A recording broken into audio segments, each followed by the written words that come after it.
Hello students, myself Kajal, a member of Aditya Joshi's education team. आ जाओ फटाफट से सब लाइव.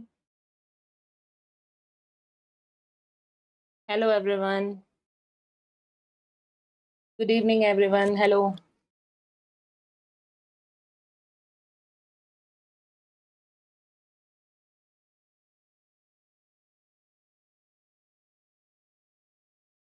आ जाओ सब लाइव आ जाओ. Good evening everyone.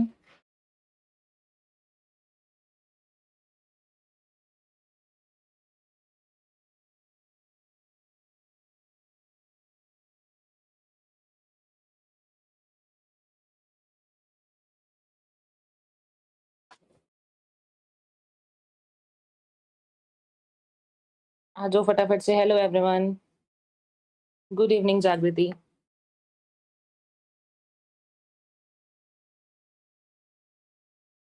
Hello Abhilipsa. Hello रियाज.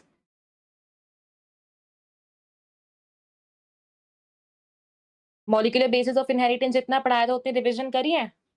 4 दिन तुम्हारी बायो की 12th क्लास नहीं लगी, उसमें तुमने रिवीजन करी है मॉलिक्यूलर बेसिस ऑफ इनहेरिटेंस की. देखो उसमें से क्वेश्चन आएगा, इतना ही बता दिया मैंने, उस लेक्चर में से क्वेश्चन आएगा. गुड अभिलिप्सा जागृति. गुड इवनिंग हर्ष. ओके रियाज. हाँ देखो उस लेक्चर में से पढ़ लेना अच्छे से, ठीक है, वहां से क्वेश्चन आएगा. और आज से भी क्वेश्चन आएगा, ठीक है. और आज जब हमारा जितना भी आज तक हो जाएगा ना, उतना ही हमारा जो है वो टेस्ट में आएगा, इसके अलावा नहीं आएगा, ठीक है. अच्छा हर्ष ने भी ठीक है, सबने किया ना, वेरी गुड. ओके चलो. देखो आपको पर्सनल मेंटोरशिप के बारे में बता देती हूँ. देखो पर्सनल मेंटोरशिप में आपको क्या-क्या मिलता है. देखो पर्सनल मेंटोरशिप में ना आपको जगह एक है, लेकिन आपको इसमें बहुत सारी चीज़ें मिलती हैं, ठीक है? इसमें आपको डेली टारगेट्स मिलते हैं. बहुत सारे बच्चे ऐसे होते होंगे लाइक इंट्रोवर्ट्स टाइप. इंट्रोवर्ट्स बच्चे बहुत होते हैं, ठीक है? जो कि ना अपने बात को एक्सप्रेस ही नहीं कर पाते, कि किसी भी रीज़न की वजह से. इंट्रोवर्ट्स कैसे शर्मीले होते हैं, ऐसे कैसे बच्चे होते हैं, ठीक है? तो उनको क्या ज़रूरत होती है कि हमारे पास एक ऐसा पर्सनल मेंटर हो, हमारे पास एक ऐसा कोई पर्सनल भैया-दीदी हो जो कि हमें आके गाइड करे, ठीक है? चाहे वो फ़ोन के थ्रू करे, मैसेजेस के थ्रू करे, वीडियो कॉल के थ्रू करे, मतलब हमें एक ना एक चाहिए होता है, जो कि हमें आके पर्सनल गाइड करे, ठीक है? और इसके अलावा देखो तुम्हारे मेंटोर्स भी, तुम्हें पता होगा टॉप मोस्ट कॉलेजेस के तुम्हें जो मेंटोर्स हैं वो मिलते हैं। तुम्हारी एज के ही लगभग है, तुम कितना ज़्यादा उनसे कनेक्टेड फ़ील करोगे। तुम्हें यहाँ पे देखो फुल सिलेबस टेस्ट मिलते हैं, वो भी 100 प्लस से ज़्यादा। अभी एक बात और सुनो, जो भी बच्चे अभी पर्सनल मेंटोरशिप में एनरोल्ड हुए हुए हैं, उनके अभी से ही उनके 640, 50, 650, 660 क्रॉस ऑलरेडी हो चुके हैं। तो देखो वो नीट तक तो यार 720 तक तो उनके तो है ही ना नंबर. और आपको ये भी पता होगा जो प्रीवियस ईयर में 712 मार्क्स का जो पेपर था, सूर्य प्लस टेस्ट सीरीज लॉन्च हुई थी, सर ने की थी, उसमें आपके पास 712 मार्क्स का पेपर एग्जैक्टली प्रिडिक्टेड था. प्रिडिक्ट करते हैं ना कि हाँ ये आ सकता है, ये आ सकता है. इवन डेटा ऑप्शन सब कुछ इवन मैच कर रहा था एग्जैक्टली. तो तुम खुद देखो, अगर 712 मार्क्स का पिछले में हो सकता है, तो 720 तक का भी इस साल जो टेस्ट सीरीज होगी, और आपको जो भी पर्सनल मेंटरशिप में आपको जो जो क्वेश्चन सीरीज जो भी मिल रही है, सारा आपका पेपर जो है वो वहां से आ सकता है ना? और देखो इसके अलावा देखो आपको 30,000 क्वेश्चन बैंक्स यहाँ पे मिलते हैं. जैसे मैंने आपको बताया 640, 650, इस साल आपको पता होगा 2025 में 650 पर भी कॉलेज नहीं मिल रहा, है ना? तो हमें इस चीज़ पे नहीं रहना, हमें 650 से भी ऊपर आना है. हम हमारा मिनिमम स्कोर जो हम अगर दिमाग में लेके चल रहे हैं ना अभी से, तो हमारा मिनिमम स्कोर होना चाहिए 700, कि हमें 700 लाना ही लाना है. अगले साल कट ऑफ कितनी बढ़ जाए हमें नहीं पता, अगले साल पेपर का लेवल कहाँ चला जाए. अब पेपर का लेवल मान लो जितना भी आए, वैसे तो देखो कट ऑफ इससे ज्यादा जा नहीं सकती, लेवल ही बढ़ सकता है. लेवल बढ़ेगा उसके लिए भी देखो आपको लेक्चर में भी अच्छे से जो है आपको मैं एम्स लेवल तक के जो है न्यूमेरिकल्स कराती हूँ, क्वेश्चंस कराती हूँ. पर्सनल मेंटोरशिप में भी आपको जो मेंटोर्स होंगे, आपको एक पूरा शेड्यूल बना के दिया जाता है कि आपको इस दिन ऐसे करना है, क्या करना है, ये करना है. मतलब आपको ए टू जेड सारी चीजें जो है वो मेंटोर आपको आके बताता है ना? तो और जिसका प्राइस आपका सिर्फ कितना है, 4000 rupees for the whole year है. आपको सिर्फ कोड लगाना है काजल 123. आप ऐप में जाओगे, पर्सनल मेंटोरशिप पे जाओगे, आपको कोड लगाना है काजल 123. सिर्फ और सिर्फ 4000 रुपीज में पूरे साल में आपको जो है पूरे साल का यहाँ पे आपको कोर्स मिल जाएगा पर्सनल मेंटोरशिप का, ठीक है? आपको सिर्फ कोड लगाना है काजल 123, ठीक है? चलो स्टार्ट करें अब. Good evening Dorami. चलो हम मॉलिक्यूलर बेसिस ऑफ इनहेरिटेंस कर रहे थे, है ना? चलो ओके, चलो स्टार्ट करते हैं। देखो, पहले तो हमने पिछले लेक्चर में क्या-क्या पढ़ लिया था, सारे तो मैं स्लाइड से लाई, मैं थोड़ा-सा बताने ये लाई हूँ कि समरी कह सकते हैं कि हमने कितना पार्ट पढ़ लिया था। देखो, हमने स्ट्रक्चर पढ़ लिया था, न्यूक्लियोटाइड का स्ट्रक्चर कैसे होता है, कि डीएनए का पूरा स्ट्रक्चर जो है, वो कैसे बनता है, ठीक है? हमने ये कर लिया था। उसके अलावा देखो, मैंने आपको न्यूमेरिकल्स की ट्रिक्स बताई थी। हमने 2-3 फॉस्फोडाइस्टर वाले न्यूमेरिकल्स किए थे कि वहाँ पे हम किस तरह से अपना जो है फॉर्मूला निकाल सकते हैं। उसके अलावा आपको मैंने डायग्रामेटिकली समझाया था, किस बेस पेयर के बीच में कितना डिस्टेंस होता है, उनका डायामीटर कितना होता है, पिच कितनी होती है, उसके अलावा आपको सब कुछ मैं ए टू ज़ेड चीज़ें बता चुकी थी, है ना? हमने कर लिया था, बताओ पिछले लेक्चर सबको समझ में आ गया था उतना? अब हम उसी बेसिस पे ना क्वेश्चन करने वाले हैं। क्वेश्चन हमारे स्टार्टिंग में 2-3 ही होंगे क्योंकि पिछले वाले से आते हैं, लेकिन इंपॉर्टेंट है। और अगर मैं इंपॉर्टेंट बोल रही हूँ तो ध्यान से सुन लो, इंपॉर्टेंट बोला है मैंने, ठीक है?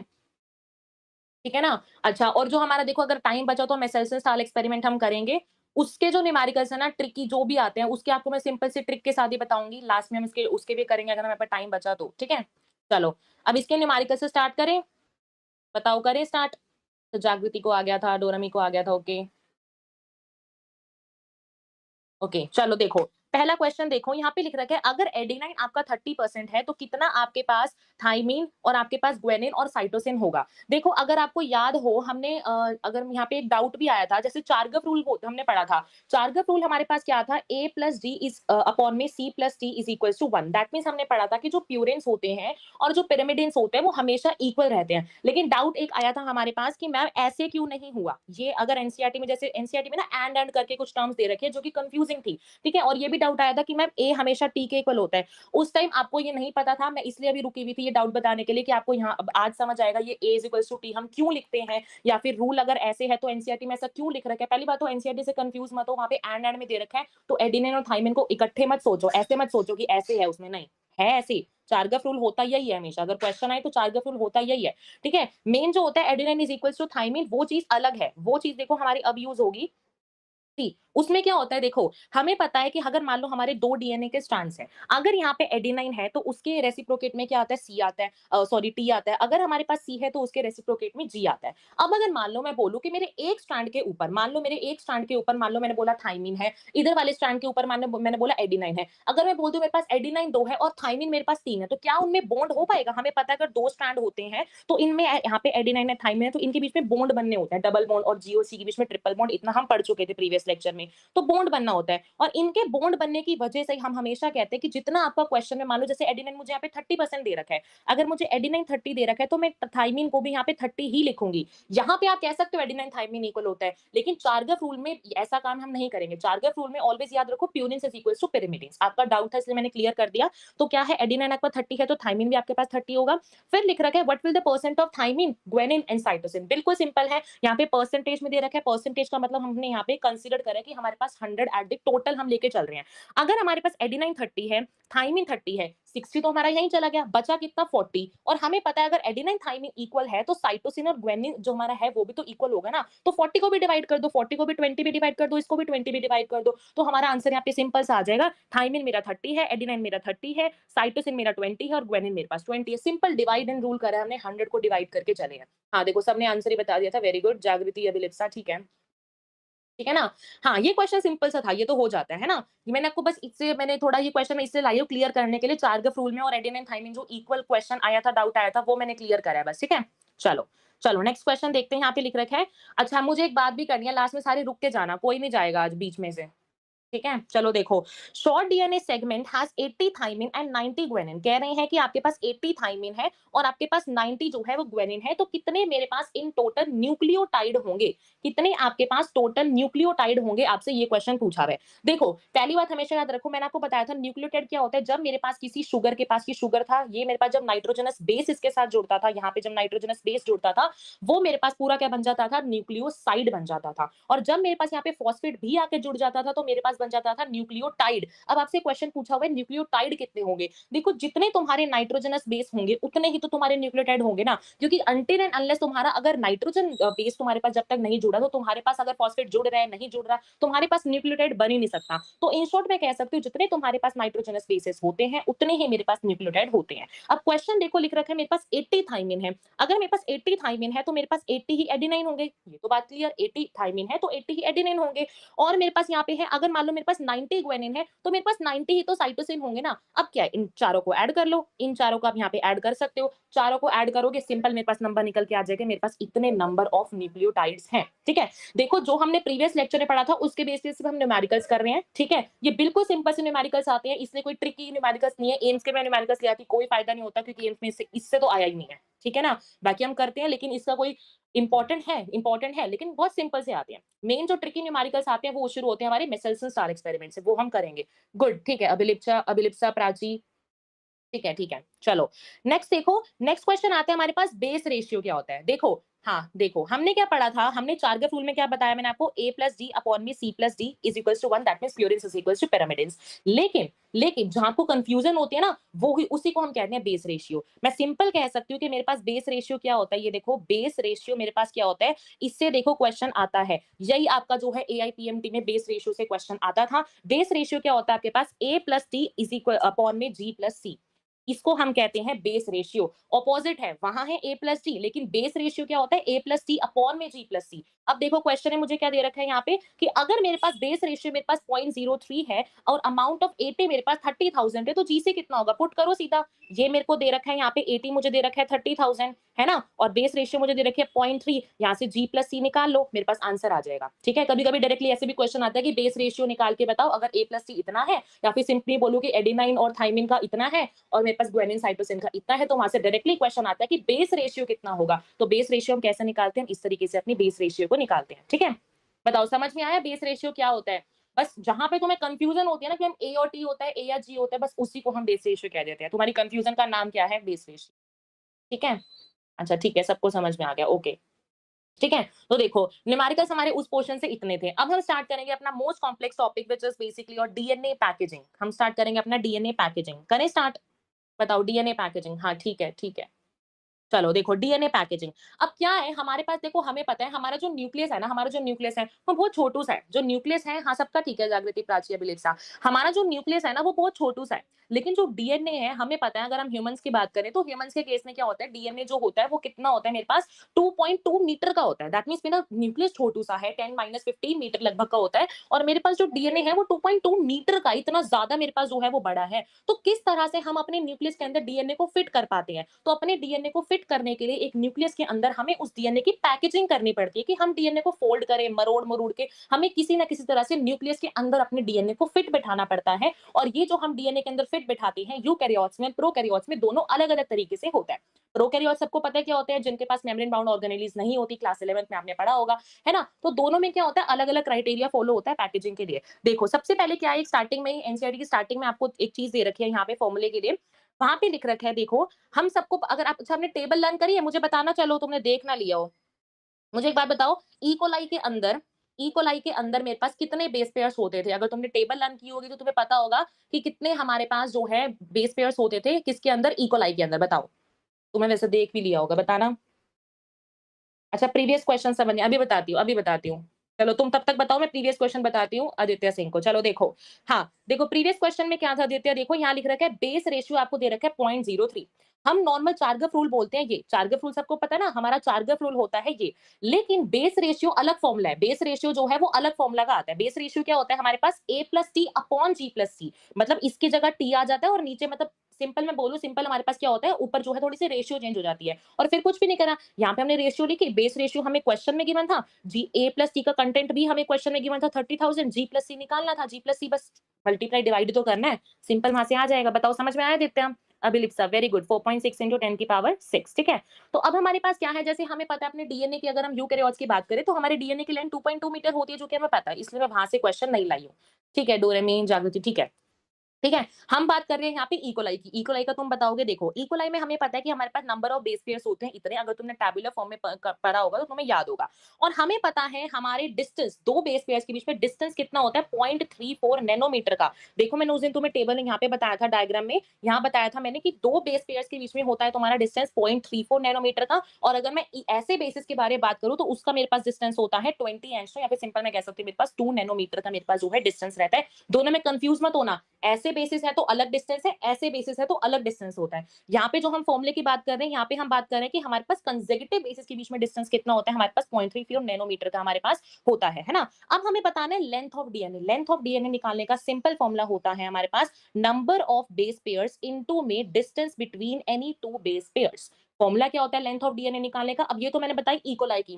तुमसे पूछे लैम्डा बैक्टीरियोफेज के अंदर कितनी होती है, क्या बता के आओगे? सिंपल अपने निकाल के आना, ठीक है? इसको निकाल लेना कि कुछ भी नहीं करना, basis number of base pairs लिखो, टेबल में था, इनटू में कर दो कितना आपके पास डिस्टेंस है दो बेस पेयर्स बीच में, तो आपके पास ई कोलाई की यहाँ पे लेंथ निकल के आ जाएगी 1.36 मिलीमीटर। जैसे ह्यूमंस में 2.2 मीटर होती है, इस तरह से आपके पास ई कोलाई के अंदर ऐसी होती है, ठीक है? चलो, अब हम नेक्स्ट बात करते हैं, हमारे पास पैकेजिंग जो मैंने आपको बताया प्रोकैरियोट्स में अलग चलती है, यूकैरियोट्स में अलग चलती है। सबसे पहले हम बात करते हैं अपनी पैकेजिंग किसमें, प्रोकैरियोट्स में। देखो, हमें पता है प्रोकैरियोट्स ना उनके पास कोई मेम्ब्रेन नहीं होती। अगर उनके पास मेम्ब्रेन नहीं होती तो उनका डीएनए थोड़ा-सा लाइक डीलोकलाइज़ रहेगा, मीन्स हम कह सकते हैं कि स्प्रेड फॉर्म में रहेगा, कोई मेम्ब्रेन नहीं होगी तो कोई बाउंड करने वाला उस डीएनए को नहीं होगा, डीएनए बिखरा पड़ा रहेगा, स्प्रेडेड रहेगा। तो वहाँ पे भी ना कुछ ऐसे प्रोटीन्स होते हैं जो कि इन्वॉल्वड होते हैं, जो कि हमारी हेल्प करते हैं पैकेजिंग में। सबसे पहले देखो हमें पता है डीएनए हमारा एक नेगेटिवली चार्ज प्रोटीन है, हम सबको पता है। डीएनए हमारा कैसा होता है? नेगेटिव चार्ज होता है। इतना सबको वैसे भी याद होना चाहिए, डीएनए हमारा नेगेटिवली चार्ज होता है और ये कैसा होता है? एसिडिक इन नेचर होता है। डीएनए हमारा एसिडिक होता है। क्यों एसिडिक होता है? हमने पढ़ा था हमारे डीएनए के पास क्या होता है? फॉस्फोरिक एसिड होता है और अगर एसिड है तो डेफिनेटली डीएनए हमारा कैसा होगा? एसिडिक इन नेचर होगा ना। तो पहली बात तो हमने याद कर ली, हमारा डीएनए जो होता है वो एसिडिक होता है। अब क्या होता है हमारे पास, अगर मान लो डीएनए एसिडिक है, हमें डीएनए को किसी स्ट्रक्चर के ऊपर ऐसे लपेटना है, हमें डीएनए को किसी स्ट्रक्चर के ऊपर लपेटना है, तो हम किस स्ट्रक्चर के ऊपर लपेटेंगे? किसी ऐसे स्ट्रक्चर के ऊपर जो कि पॉजिटिव चार्ज हो, ताकि नेगेटिव पॉजिटिव एक दूसरे से अट्रैक्ट हो जाए और एक दूसरे, मैं सिंपल कहूं तो बाउंड स्टेट में रह जाए। हमें पॉजिटिव चार्ज से क्या करना है? उसको बाउंड करना है। तो पैकेजिंग के लिए प्रोकैरियोट्स के केस में सबसे पहले हमारे पास इन्वॉल्व होते हैं नॉन हिस्टोन प्रोटीन्स। कौन से प्रोटीन्स होते हैं, नाम बताओ? Non histone proteins. हिस्टोन नहीं, हिस्टोन हमारे यूकैरियोट्स में आते हैं, प्रोकैरियोट्स के केस में नॉन हिस्टोन प्रोटीन्स आते हैं। होता क्या है हमारे पास, यहाँ पे देखो नॉन हिस्टोन प्रोटीन्स यहाँ बैठते हैं, ये मेरे पास डीएनए जो है इस फॉर्म में रहता है, नॉन हिस्टोन प्रोटीन्स के चारों तरफ। प्रोकैरियोट्स के केस में डीएनए जो है वो इस तरह से रहता है। फिर क्या होता है, फिर बड़ा होते होते, ग्रोथ होते होते क्या होता है, मेरा जो डीएनए है वो कैसे फॉर्म में आ जाता है? इस तरह से, इस फॉर्म में आ जाता है, मींस नॉन हिस्टोन प्रोटीन के ऊपर पूरा लपेट जाता है, उसको हम कहते हैं न्यूक्लियोइड। एनसीईआरटी में वर्ड लिखा हुआ है कि प्रोकैरियोट्स के केस में जो आपका डीएनए पैकेज होता है वो एक न्यूक्लियोइड रीजन में होता है। तो न्यूक्लियोइड यही है आपका। न्यूक्लियोइड क्या है? बेसिकली आपका समझा दिया मैंने। नॉन हिस्टोन प्रोटीन के चारों तरफ जब डीएनए एक तरह से सर्कुलर लूप ले ले, कुछ इरेगुलर रूप ले ले, तो उसको हम कहते हैं न्यूक्लियोइड। किसमें होता है? प्रोकैरियोट्स में, याद रखना। अब हम बात करेंगे यूकैरियोट्स में, ठीक है? सबको समझ में आ गया ना? वेरी गुड, नॉन हिस्टोन, ठीक है, सबका ठीक है।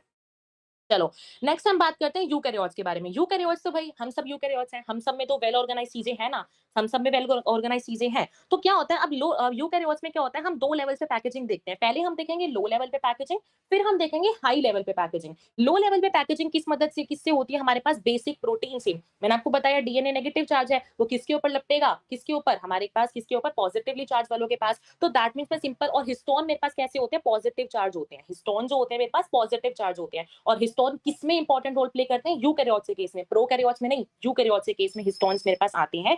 बेसिक प्रोटीन्स के चारों तरफ मेरे पास, मतलब जो डीएनए है वो मेरे पास लपटेगा कैसे? हिस्टोन्स के चारों तरफ। कैसे? हम इसका स्ट्रक्चर देखते हैं। देखो, हमारे एनसीईआरटी में हिस्टोन्स का जो डायग्राम दे रखा है वहां पे 4 सब प्रोटीन्स की बात की गई है, H1, H2A, H2B, H3 और H4। 4 की बात की गई है। अब तुम यहाँ पे देखो स्ट्रक्चर जो हमारा एनसीईआरटी में भी गिवन है। देखो क्या होता है हमारे पास, 4, मैंने सिंपल बोला मेरे पास 5 प्रोटीन्स है। अभी फिलहाल के लिए H1 को भूल जाओ, जो बाकी प्रोटीन्स थे H2A, H2B, H3 और H4, जो मेरे पास 4 प्रोटीन्स थे उनको याद रखो। क्या होता है, H2A यहाँ बैठता है, H2B, ये चारों प्रोटीन्स मेरे पास यहाँ पे बैठते हैं। साथ-साथ में क्या होता है, इनकी एक और कॉपी, हर एक प्रोटीन की एक और कॉपी साथ-साथ होती है। तो मैं इन टोटल कह सकती हूँ मेरे पास 8 कॉपी हुई। बताओ, कह सकते हो ना? 4 मेरे पास है और मेरे पास हर की एक-एक कॉपी एक्स्ट्रा है, तो मैं कह सकती हूँ मेरे पास 8 कॉपी हुई। और ऑक्टा का मतलब होता है 8। दैट मीन्स मैं सिंपल कह सकती हूँ कि मेरे पास क्या है, हिस्टोन का एक ऑक्टामर बन चुका है। क्या बन चुका है मेरे पास? एक हिस्टोन का ऑक्टामर बन चुका है। अब मैंने बोला हिस्टोन के चारों तरफ ही मेरे पास जो डीएनए है वो घूम-घूम के आता है। डीएनए नेगेटिव है, हिस्टोन मेरे पास पॉजिटिव है। अच्छा, मेरे को बात बताओ, हिस्टोन को मैं बेसिक क्यों कह रही हूँ? क्योंकि इसके पास क्या होता है, basic proteins, basic amino acids होते हैं। आपकी एनसीईआरटी में लिख रखा है आपके पास आर्जिनिन, और लाइसिन लिख रखा है ना, वहाँ पे आपके पास एनसीईआरटी में लिख रखा है, तो वहाँ पे क्यों होता है? क्योंकि वहाँ पे बेसिक अमीनो एसिड, बेसिक हमारे पास अमीनो एसिड्स होते हैं, 20 टाइप ऑफ अमीनो एसिड्स होते हैं, एसिडिक और बेसिक होते हैं। तो वहाँ पे जब बेसिक अमीनो एसिड्स जब डिपॉज़िट हो जाते हैं, तो वही मेरे पास हिस्टोन को क्या बनाते हैं? पॉजिटिवली चार्ज्ड बनाते हैं। अब क्या होगा? ये जो मेरे पास डीएनए आया, ये डीएनए ना इस हिस्टोन की तरफ क्या होता है? ऐसे रोल हो जाता है। ऐसे मतलब हिस्टोन के एक टर्न तो वो पूरे लगाता है, एक टर्न वो पूरे लगाता है, और जो दूसरी टर्न लगाता है, वो 3/4 टर्न लगाता है। एनसीईआरटी में नहीं है, थोड़ा-सा समझ लो। 3/4 हमारे पास जो टर्न है, हमारे पास 3/4 टर्न लगाता है हमारा जो डीएनए रिवॉल्व करके आता है वो। जैसे ही मान लो मेरे ऑक्टामर की तरफ, जैसे ही मान लो मेरे ऑक्टामर की तरफ क्या बन जाए? डीएनए वो हो जाता है, मीन्स लपेट जाता है, उसको मैं नाम दे देती हूँ न्यूक्लियोसोम। तो मैं सिंपल कह सकती हूँ न्यूक्लियोसोम मेरे पास कॉम्बिनेशन है, किसका कॉम्बिनेशन है? मेरे पास ऑक्टामर का प्लस डीएनए का। कंफ्यूजन होती थी ना, ऑक्टामर क्या है, न्यूक्लियोसोम क्या है? तो न्यूक्लियोसोम क्या है? ऑक्टामर जब मेरे पास डीएनए के साथ मिल जाता है, मैं उसको क्या नाम दे देती हूँ? न्यूक्लियोसोम नाम दे देती हूँ। और इस न्यूक्लियोसोम के पास मेरे पास एवरेज कितने होते हैं? 200 बेस पेयर्स होते हैं। बेस पेयर्स हमने पढ़े थे ना, एडेनिन थाइमिन कैसे कैसे पेयर्स बनते हैं। तो मेरे पास न्यूक्लियोसोम के पास कितने? 200 टाइप्स ऑफ बेस पेयर्स मेरे पास होते हैं। अब बात रही H1 की। H1 क्या करेगा? H1 मेरे पास जो प्रोटीन है ना, ये H1 प्रोटीन एक तरह से मैं सिंपल कह सकती हूँ स्टेबिलिटी प्रोवाइड करता है, या फिर इस हिस्टोन ऑक्टामर को होल्ड करके काम करता है। तो ये H1 वाला जो प्रोटीन है वो इस तरह से मेरे पास आ जाएगा। तो ये सारा था हमारा किसका काम? हमारे ऑक्टामर का। ऑक्टामर कंफ्यूजन का मैंने बता दिया, अभी हम और पढ़ेंगे, ठीक है? अच्छा, अब तुम देखो, मैंने बोला जैसे तुमने माला देखी होगी, कोई माला देखी होगी, माला में कुछ थोड़ी-थोड़ी बीड्स होती हैं, जैसे व्हाइट-व्हाइट कलर की तो तुमने माला देखी होगी, वहाँ पे क्या होती है? बीड्स होती है। जो हमें ये न्यूक्लियोसोम का स्ट्रक्चर हमने बनाया है ना, जब हम देखो, अगर तुमने सुना होगा पहले क्रोमैटिन बनता है, क्रोमैटिड बनता है, फिर क्रोमोसोम बनता है, उसी की हम थ्योरी स्टडी कर रहे हैं, एक-एक करके हम स्टेप पढ़ रहे हैं। तो अभी फिलहाल हम अभी सीधा हम आएँगे क्रोमैटिन पे। उससे पहले मैंने आपको लो लेवल का बता दिया, हिस्टोन ऑक्टामर बनता है। अब ये जो न्यूक्लियोसोम है ना, ये आपको कैसे दिखेगा? एक ऐसे बीड्स की तरह स्ट्रक्चर दिखेगा। ये एक न्यूक्लियोसोम, दूसरा न्यूक्लियोसोम, तीसरा न्यूक्लियोसोम, इस तरह से ना एक धागे के ऊपर कुछ ऐसी-ऐसी बीड्स आ जाती है। इसलिए एनसीईआरटी में लिख रखा है कि क्या होता है हमारे पास, जैसे ही हमारे पास बीड्स आ जाती है, एक तरह से बीड्स क्या होती है? पहली बात तो न्यूक्लियोसोम होंगी। बीड्स होंगी क्या? न्यूक्लियोसोम होंगी। और जैसे ही एक धागे की फॉर्म में आपके पास ये बीड्स की तरह न्यूक्लियोसोम आ गए, आप इस स्ट्रक्चर को अब बोलोगे क्रोमैटिन। क्या बोलोगे? इस स्ट्रक्चर को क्रोमैटिन है, क्रोमैटिड नहीं है। टिड हम आगे समझेंगे, अभी फिलहाल समझो क्रोमैटिन होगा। जैसे हमारे पास एक बीजों स्ट्रिंग स्ट्रक्चर बन गया, हमारे पास क्या बन गया? क्रोमैटिन।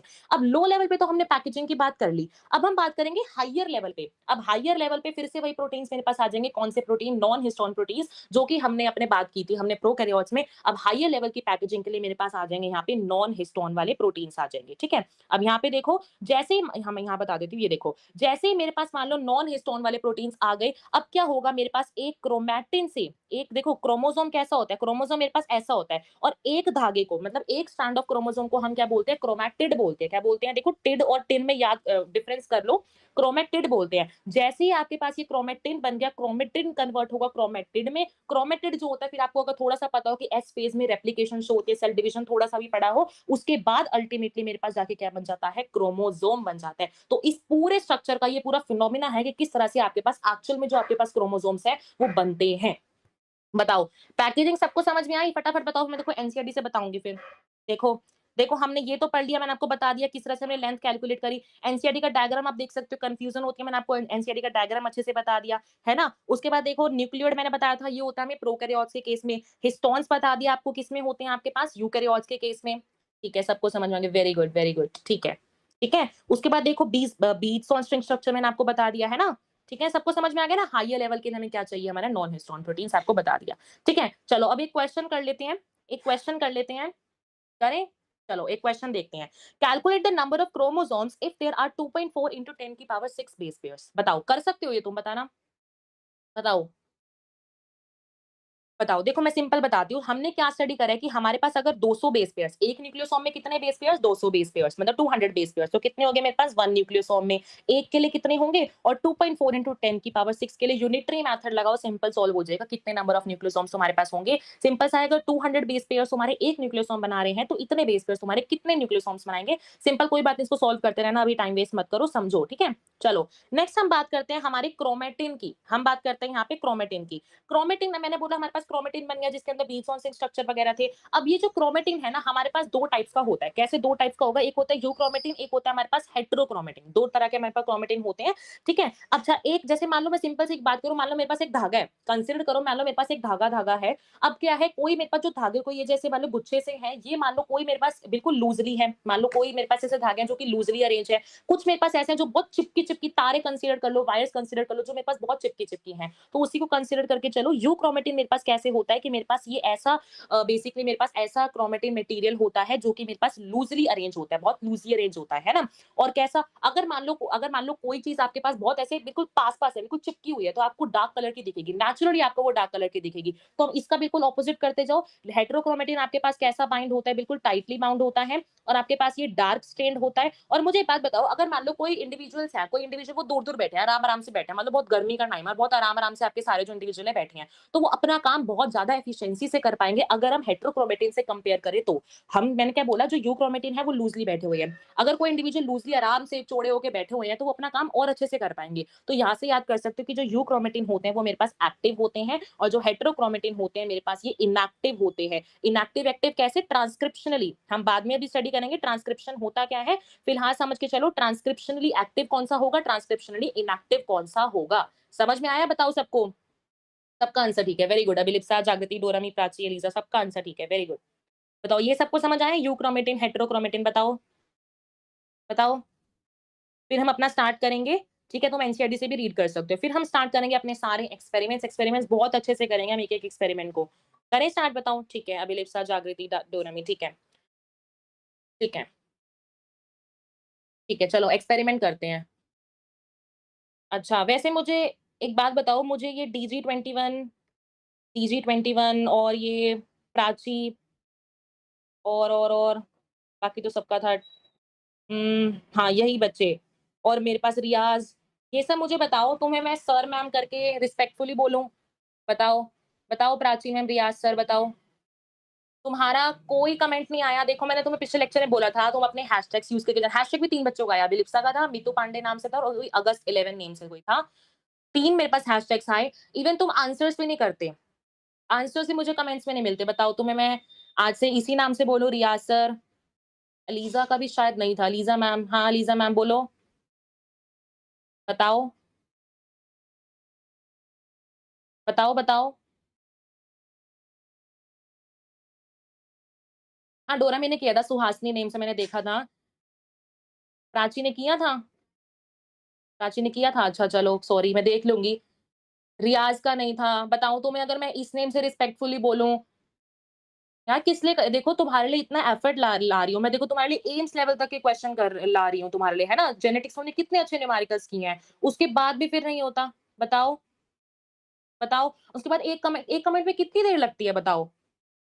किस लिए कर रही हो? देखो मैं तुम्हें बोला मैंने, ठीक है? मैंने किस लिए बोला था ये बताओ? सिर्फ एक लाइन लिखनी होती है कि मैम इसका आंसर ये है, मैं चेक करके बता दूँगी। किसी बच्चे का गलत हुआ तो मैं नेक्स्ट क्लास में एक्सप्लेन कर दूँगी, क्या उससे हो जाएगा? बट कोई उसका आंसर नहीं आ पाता, बताओ ऐसा क्यों है बताओ? आदित्य, ओके। यश, हेलो यश, बताओ? यही बात करनी थी। बहुत मतलब कमेंट्स ही नहीं होते तुम्हारे, कितनी देर लगती है यार नीट क्रैक करने के लिए, अगर तुमसे 2-3 क्वेश्चन सॉल्व नहीं हो रहे इन कमेंट्स में करने के लिए, क्या फ़ायदा? हैशटैग्स भी कितने थे बताओ? हैशटैग कितने सिंपल सा मैंने एक बात बोली थी, जिसको एक थोड़े से इंटरेस्टिंग हैशटैग लिख के जाना, आए थे 3 हैशटैग्स आए थे, वो अच्छे थे, वेरी गुड। अभिलिप्सा का था, मीतू पांडे एंड अगस्त 11 अच्छा कौन बताया था अभी? अच्छा प्राची है वो, अच्छा ठीक है प्राची, ठीक है, ठीक है। ठीक है? तो आज सब कमेंट करके जाना। जैसे आपको अच्छा मैं कमेंट में आज एक बहुत सा यूनिक सा बता दूँ। जैसे आपको पता है ना अर्जुना सबको पता है ना, महाभारत अगर किसी ने देखी होगी। अर्जुना का जो मेन लक्ष्य, जो उनका मोटिव था वो क्या था? किसके ऊपर उन्होंने चलाया था? बताओ। जैसे उनका एम बिल्कुल एक सीधा-सा एम था ना, इसी तरह से तुम्हारा एम होना चाहिए। तुम्हारा एम होना चाहिए कि हमें नीट ही क्रैक करना है और नीट क्रैक के लिए तुम्हारे पास तुम कमेंट ही नहीं करोगे। मैंने क्वेश्चन दिए थे लास्ट में in fact molecular basis of inheritance के क्वेश्चन सॉल्व करना। लास्ट में मैंने टेलीग्राम पे मैसेज किया, सिर्फ अभिलिप्सा और जागृति ने आई थिंक सो सेंड किया था। वो बोलने के बाद भी क्वेश्चन बहुत लेट सेंड किया था। अच्छा न्यू स्टूडेंट यस, कोई बात नहीं चलो कर लेना, है ना? उसके बाद भी उसी के अगर तुम कितने क्वेश्चन आई थिंक सो मैंने 8 या 9 क्वेश्चन दिए थे मैक्सिमम, वो ही नहीं हुए तुमसे। आज तुम सब कमेंट्स करके जाओगे, we are aiming as Arjuna for NEET, we are aiming as Arjuna for NEET. ये सब कमेंट करके जाओगे, यूनिक सा कमेंट चाहिए बिल्कुल। बताओ, तुम्हारे लिए एम्स के न्यूमेरिकल्स लाई, एआईपीएमटी के लिए लाई, जेनेटिक्स की एक स्पेसिफिक क्लास, आधी से ज़्यादा 2 क्लास थी, आधी से ज़्यादा क्लास तुम्हारा न्यूमेरिकल्स पे दे दिया। इससे बाहर न्यूमेरिकल जा ही नहीं सकता। करोगे आज कमेंट बताओ, प्रॉमिस करो सब। प्राची का, बिलिप्सा का और मेरे डोरेमी का, हाँ, इन सब का लाइक आता रहता है। हाँ। हाँ, हर्ष सर बताओ, हर्ष सर आप बताओ।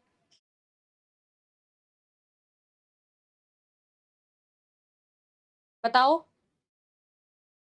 हर्ष सर कहाँ गए? डीजी 21 सर, अलीज़ा मैम बताओ, कुछ बोलो अब। अब नहीं बोलोगे? Okay, very good. चलो, अब हम अपना प्रिंसिपल स्टार्ट कर रहे हैं आज से, ठीक है? 4 दिन बाद क्लास हुई है, लेकिन फिर भी देखो बच्चे आज कम हैं। अच्छा हाँ, मैं तुम्हें एक क्वेश्चन का बता रही थी, चलो मैं लास्ट में बताऊँगी, उस क्वेश्चन के बारे में लास्ट में बताऊँगी, ठीक है? चलो देखो, ट्रांसफॉर्मिंग प्रिंसिपल देखो, देखो अब क्या था ना, हमारे पास ये हमने सारी अपनी जो बेसिक थ्योरी थी वो हमने स्टडी कर ली, ठीक है? वो हमने सारी अपनी थ्योरी जो थी वो हमने कर ली, ठीक है? अच्छा, हर्ष यहीं है? हर्ष सर चुप हो गए थे। ठीक है हर्ष सर, सॉरी हर्ष सर। ठीक है, चलो देखो, अब क्या है, ट्रांसफॉर्मिंग प्रिंसिपल हम ना एक्सपेरिमेंट्स करेंगे। हमने अपना सारा स्ट्रक्चर पढ़ लिया, न्यूक्लियोटाइड कैसा होता है, क्या-क्या होते हैं, कितने बेस पेयर्स होते हैं, क्या पैकेजिंग किस तरह, सब कुछ हमने पढ़ लिया। अब हम पढ़ेंगे एक्चुअल में डीएनए है, आरएनए है, प्रोटीन है, जेनेटिक मटेरियल क्या है। अब लड़ाइयाँ होंगी साइंटिस्ट के बीच में कि कौन है जेनेटिक मटेरियल। तू कह रहा है आरएनए गलत, तू कह रहा है डीएनए गलत। अब सारे अपना एक्सपेरिमेंट एक करके लाएँगे। इस तरह से सारी अब सबकी क्या होंगी, लड़ाइयाँ चलेंगी, ठीक है?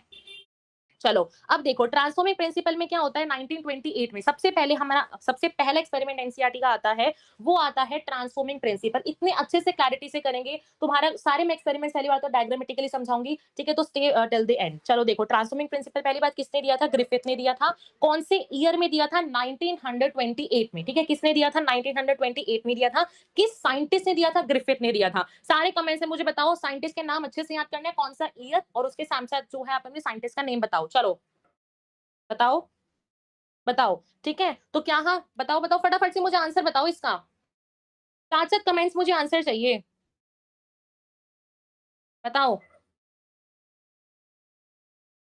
सो गए क्या? खुद को पढ़ा रही हूँ क्या मैं?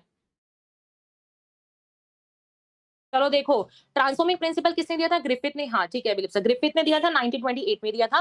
किस चीज़ का, किस बेसिकली क्या-क्या ऑर्गेनिज्म उसने लिए थे ग्रिफिथ सर ने, क्या करने के लिए, आपके एक्सपेरिमेंट करने के लिए? उन्होंने लिया था स्ट्रेप्टोकोकस निमोनिया को। किस क्या-क्या लिया था उन्होंने? स्ट्रेप्टोकोकस निमोनिया को लिया था और चूहे को, एक माइस को लिया था। क्या-क्या लिया था? स्ट्रेप्टोकोकस निमोनिया को लिया था। अगर तुम्हें पता हो, ये देखो नाम से पता चल रहा है मीन्स हमें ये क्या कॉज़ करेगा, हमें यहाँ पे निमोनिया जो है ये वाला बैक्टीरिया ये क्या कॉज़ करता है? निमोनिया कॉज़ करता है, ठीक है? और कौन और क्या लिया था उसने? माइस लिया था। देखो, अब क्या था ना, स्ट्रेप्टोकोकस निमोनिया के ना 2 स्ट्रेन्स लिए थे। 2 बेसिकली मैं बोलूँ सिंपल पास लिए थे या 2 स्ट्रेन्स लिए थे। किसने? ग्रिफिथ साइंटिस्ट ने। ग्रिफिथ साइंटिस्ट ने क्या लिए थे आपके पास? 2 स्ट्रेन्स लिए थे। पहला स्ट्रेन लिया था रफ स्ट्रेन, दूसरा स्ट्रेन लिया था स्मूथ स्ट्रेन। 2 स्ट्रेन लिए थे रफ स्ट्रेन और दूसरा मेरे पास लिया था स्मूथ स्ट्रेन। रफ स्ट्रेन कहने का मतलब है कि इसके पास जो सेल्स है ना, उनके पास कोई ना ऐसी कोई कवरिंग नहीं है। लेकिन जो मेरे पास स्मूथ वाले थे ना, जो मेरे पास यहाँ पे स्मूथ वाले थे, इनके पास ना मेरे पास एक कवरिंग थी, एक मतलब एक बहुत सारी पॉलीसैकेराइड का कोट था। और वो जो पॉलीसैकेराइड का कोट था ना, वो बहुत लाइक शाइनी सी अपीयरेंस दे रहा था। इसी रीजन की वजह से हमने क्या बोला था, स्मूथ स्ट्रेन वालों को हमने बोला था, सिंपल हमने नाम ही स्मूथ स्ट्रेन इसको इसलिए दिया क्योंकि जो हमें यहाँ पे था, पहली बात तो हमें एक पॉलीसैकेराइड कोट मिलती थी, किसकी तरह? स्मूथ स्मूथ वालों के पास। और जो ये स्मूथ वाले थे मेरे पास, ये शाइनी तरह के होते थे। अब देखते हैं हम कि स्मूथ वाला डिसीज कॉज करेगा या फिर मेरे पास रफ वाला जो है वो डिसीज कॉज करेगा। देखो क्या होता है, यहाँ पे हमने एक्सपेरिमेंट में पूरा एक्सपेरिमेंट क्या किया था, पहले हमने रफ स्ट्रेन वाले को डाला माइस के अंदर। पहले हमने रफ स्ट्रेन को डाला माइस के अंदर। हमने एक स्ट्रेन लिया, पकड़ा स्ट्रेन को, चूहे के अंदर हमने डाल दिया। अब क्या है, चूहे के अंदर उसका जो इम्यून सिस्टम है, अब इम्यून सिस्टम, सबका इम्यून सिस्टम क्या कोशिश करता है कि हमें इस बीमारी से लड़ना है। सबका इम्यून सिस्टम यही काम करता है, हमारा भी यही काम करता है। तो क्या इम्यून, जैसे ही हमारे पास माइस के अंदर हमने रफ स्ट्रेन डाला,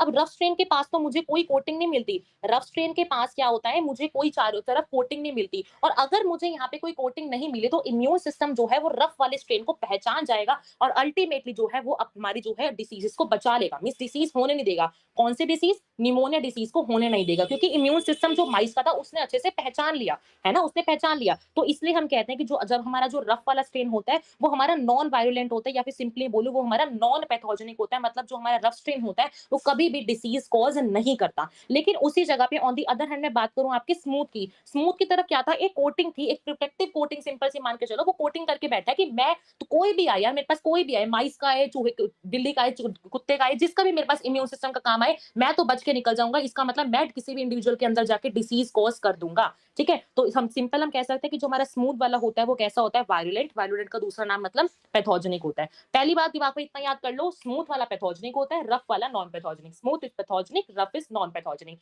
इतना याद कर लो, उसके बाद आपको सारे जो एक्सपेरिमेंट्स हैं, वो समझ आएँगे। बताओ, करें स्टार्ट? बताओ, करें सारे एक्सपेरिमेंट स्टार्ट? फिर आपको समझ में आएँगे एक्सपेरिमेंट एक-एक करके। ओके, ओके रियाज़। नहीं एक्चुअली लाइक मतलब फ़ील हुआ कि मैं इतना बोला, इतनी बार बोला, उसके बाद भी कमेंट्स नहीं आते। शायद मैं छोटी हो गई या तुम छोटे या कोई रिस्पेक्ट कुछ मतलब फिर मैंने सोचा कि चलो आज इनको ना रियाज़ सर, मैम, सर ऐसे मिस्टर या दीदी, भैया इनको मैं एड्रेस ऐसे करूँ, है ना? चलो अब हम पढ़ते हैं अपने एक्सपेरिमेंट्स एक-एक करके। देखो मैंने आपको क्या बोला, अभी आपको मैंने बताया एस्ट्रेन, पहली बात आती है हमारी एस्ट्रेन की बात। एस्ट्रेन में क्या होता है? एस्ट्रेन मैंने आपको बताया हमारा कैसा होता है, ये डिसीज़ कॉज़ करता है। तो सबसे पहले हमने क्या किया, एस्ट्रेन लिया, चूहे के अंदर डाला, चूहे के अंदर जैसे ही डाला चूहा मर गया, माइस डाई। फिर मैंने क्या करा, अपना आस्ट्रेन लिया, इंजेक्ट करा माइस के अंदर और माइस जो था वो लिव, माइस जी गया। यही हमने बात अपनी ऊपर करी। अब क्या मैंने थोड़ी-सी मॉडिफिकेशंस करी, मतलब ग्रिफिथ ने थोड़ी मॉडिफिकेशंस करी। उन्होंने क्या किया कि जो एस्ट्रेन, उन्होंने एस्ट्रेन लिया, एस्ट्रेन भी कैसा एस्ट्रेन लिया, हीट किल्ड एस्ट्रेन लिया। मतलब उसको गर्म करके कुछ ऐसा स्ट्रेन लिया कि हीट किल्ड आपके पास जो एस्ट्रेन है, इस तरह का उसने स्ट्रेन लिया और फिर उसने माइस के अंदर डाला और फिर उसने देखा कि माइस जी गया। एस्ट्रेन को क्या, एस्ट्रेन का काम क्या था कि चूहे को मारना है, मुझे मुझे कैसे करके चूहे को मारना है। लेकिन एस्ट्रेन ने क्या किया, माइस जी गया। क्यों? क्योंकि यहाँ पे हमने कौन-सा एस्ट्रेन लिया था, हीट किल्ड एस्ट्रेन लिया था। अब ये था, फिर उसने ये थर्ड था, ये फोर्थ था। अब फोर्थ टाइम उसने क्या किया, उसने यही वाला हीट किल्ड एस्ट्रेन ले लिया और साथ-साथ में आर स्ट्रेन लाइव ले लिया। साथ-साथ में आर स्ट्रेन लाइव ले लिया। अब हमने देखा कि हमारे पास अगर आर स्ट्रेन है, तो माइस जो था वो जी रहा था, है ना? फिर हमने देखा कि जो एस्ट्रेन था, तब भी माइस जी रहा था। तो हम अगर इन शॉर्ट कहें तो हमारे पास माइस अभी भी जीना चाहिए था, क्योंकि हमने दोनों चीज़ें लिव लिव मतलब जीने के लिए सिचुएशंस दी। लेकिन जब हमने इसको माइस में डाला तो हमने देखा चूहा मर गया।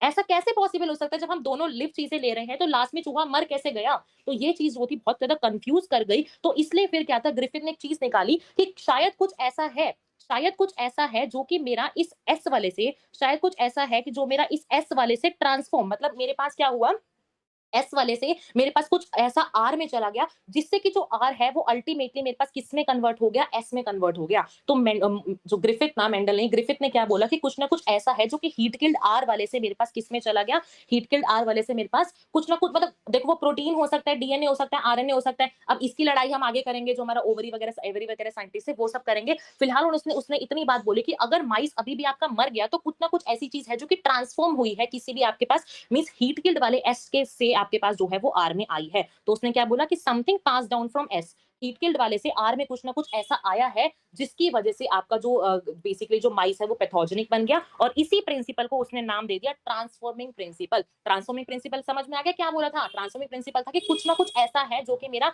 ट्रांसफॉर्म हुआ है, और क्या हुआ है मेरे पास, यहाँ पे जो माइस है वो मेरे पास कैसा हो चुका है, माइस जो है मेरे पास डेड हो चुका है। बताओ समझ में आया सबको? बताओ। बताओ, फिर हम इसकी बायोकेमिकल कैरेक्टराइजेशन करेंगे कि हमें पता लगाना है। अब तो हमें ये तो समझ में आ गया एक्सपेरिमेंट कि कुछ तो आया है, बट व्हाट इज़ दैट कुछ? वो कुछ क्या है? तो हमें कुछ पता लगाने के लिए हम देखेंगे प्रोटीन है, डीएनए है या आरएनए है, वो कुछ क्या है? अब हम वो चीज़ स्टडी करेंगे। बताओ। ठीक है, चलो। अब देखो, अब क्या था 1933 और 34 लगभग इस टाइम पे क्या था, हमारे पास एवरी, मैकलॉयड और मैककार्टी, तीनों साइंटिस्ट के नेम याद रखना, ईयर याद रखना इंपॉर्टेंट है।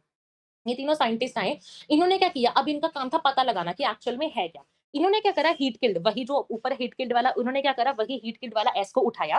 हीट किल्ड वाले एस को इन्होंने देखा कि अब देखो हमारे पास 3 प्रोबेबिलिटी है, या तो प्रोटीन हो सकता है, या तो डीएनए हो सकता है, या तो हमारे पास आरएनए, 3 चीज़ें हमारे पास जो है एडेनियन हो सकती हैं। तो उसने ये करा, इस एस्ट्रिन को उठाया, एस्ट्रिन में उसने सबसे पहले क्या करा, प्रोटीनेस एंजाइम डाला। प्रोटीनेस एक ऐसा एंजाइम होता है जो कि प्रोटीन को मार देगा।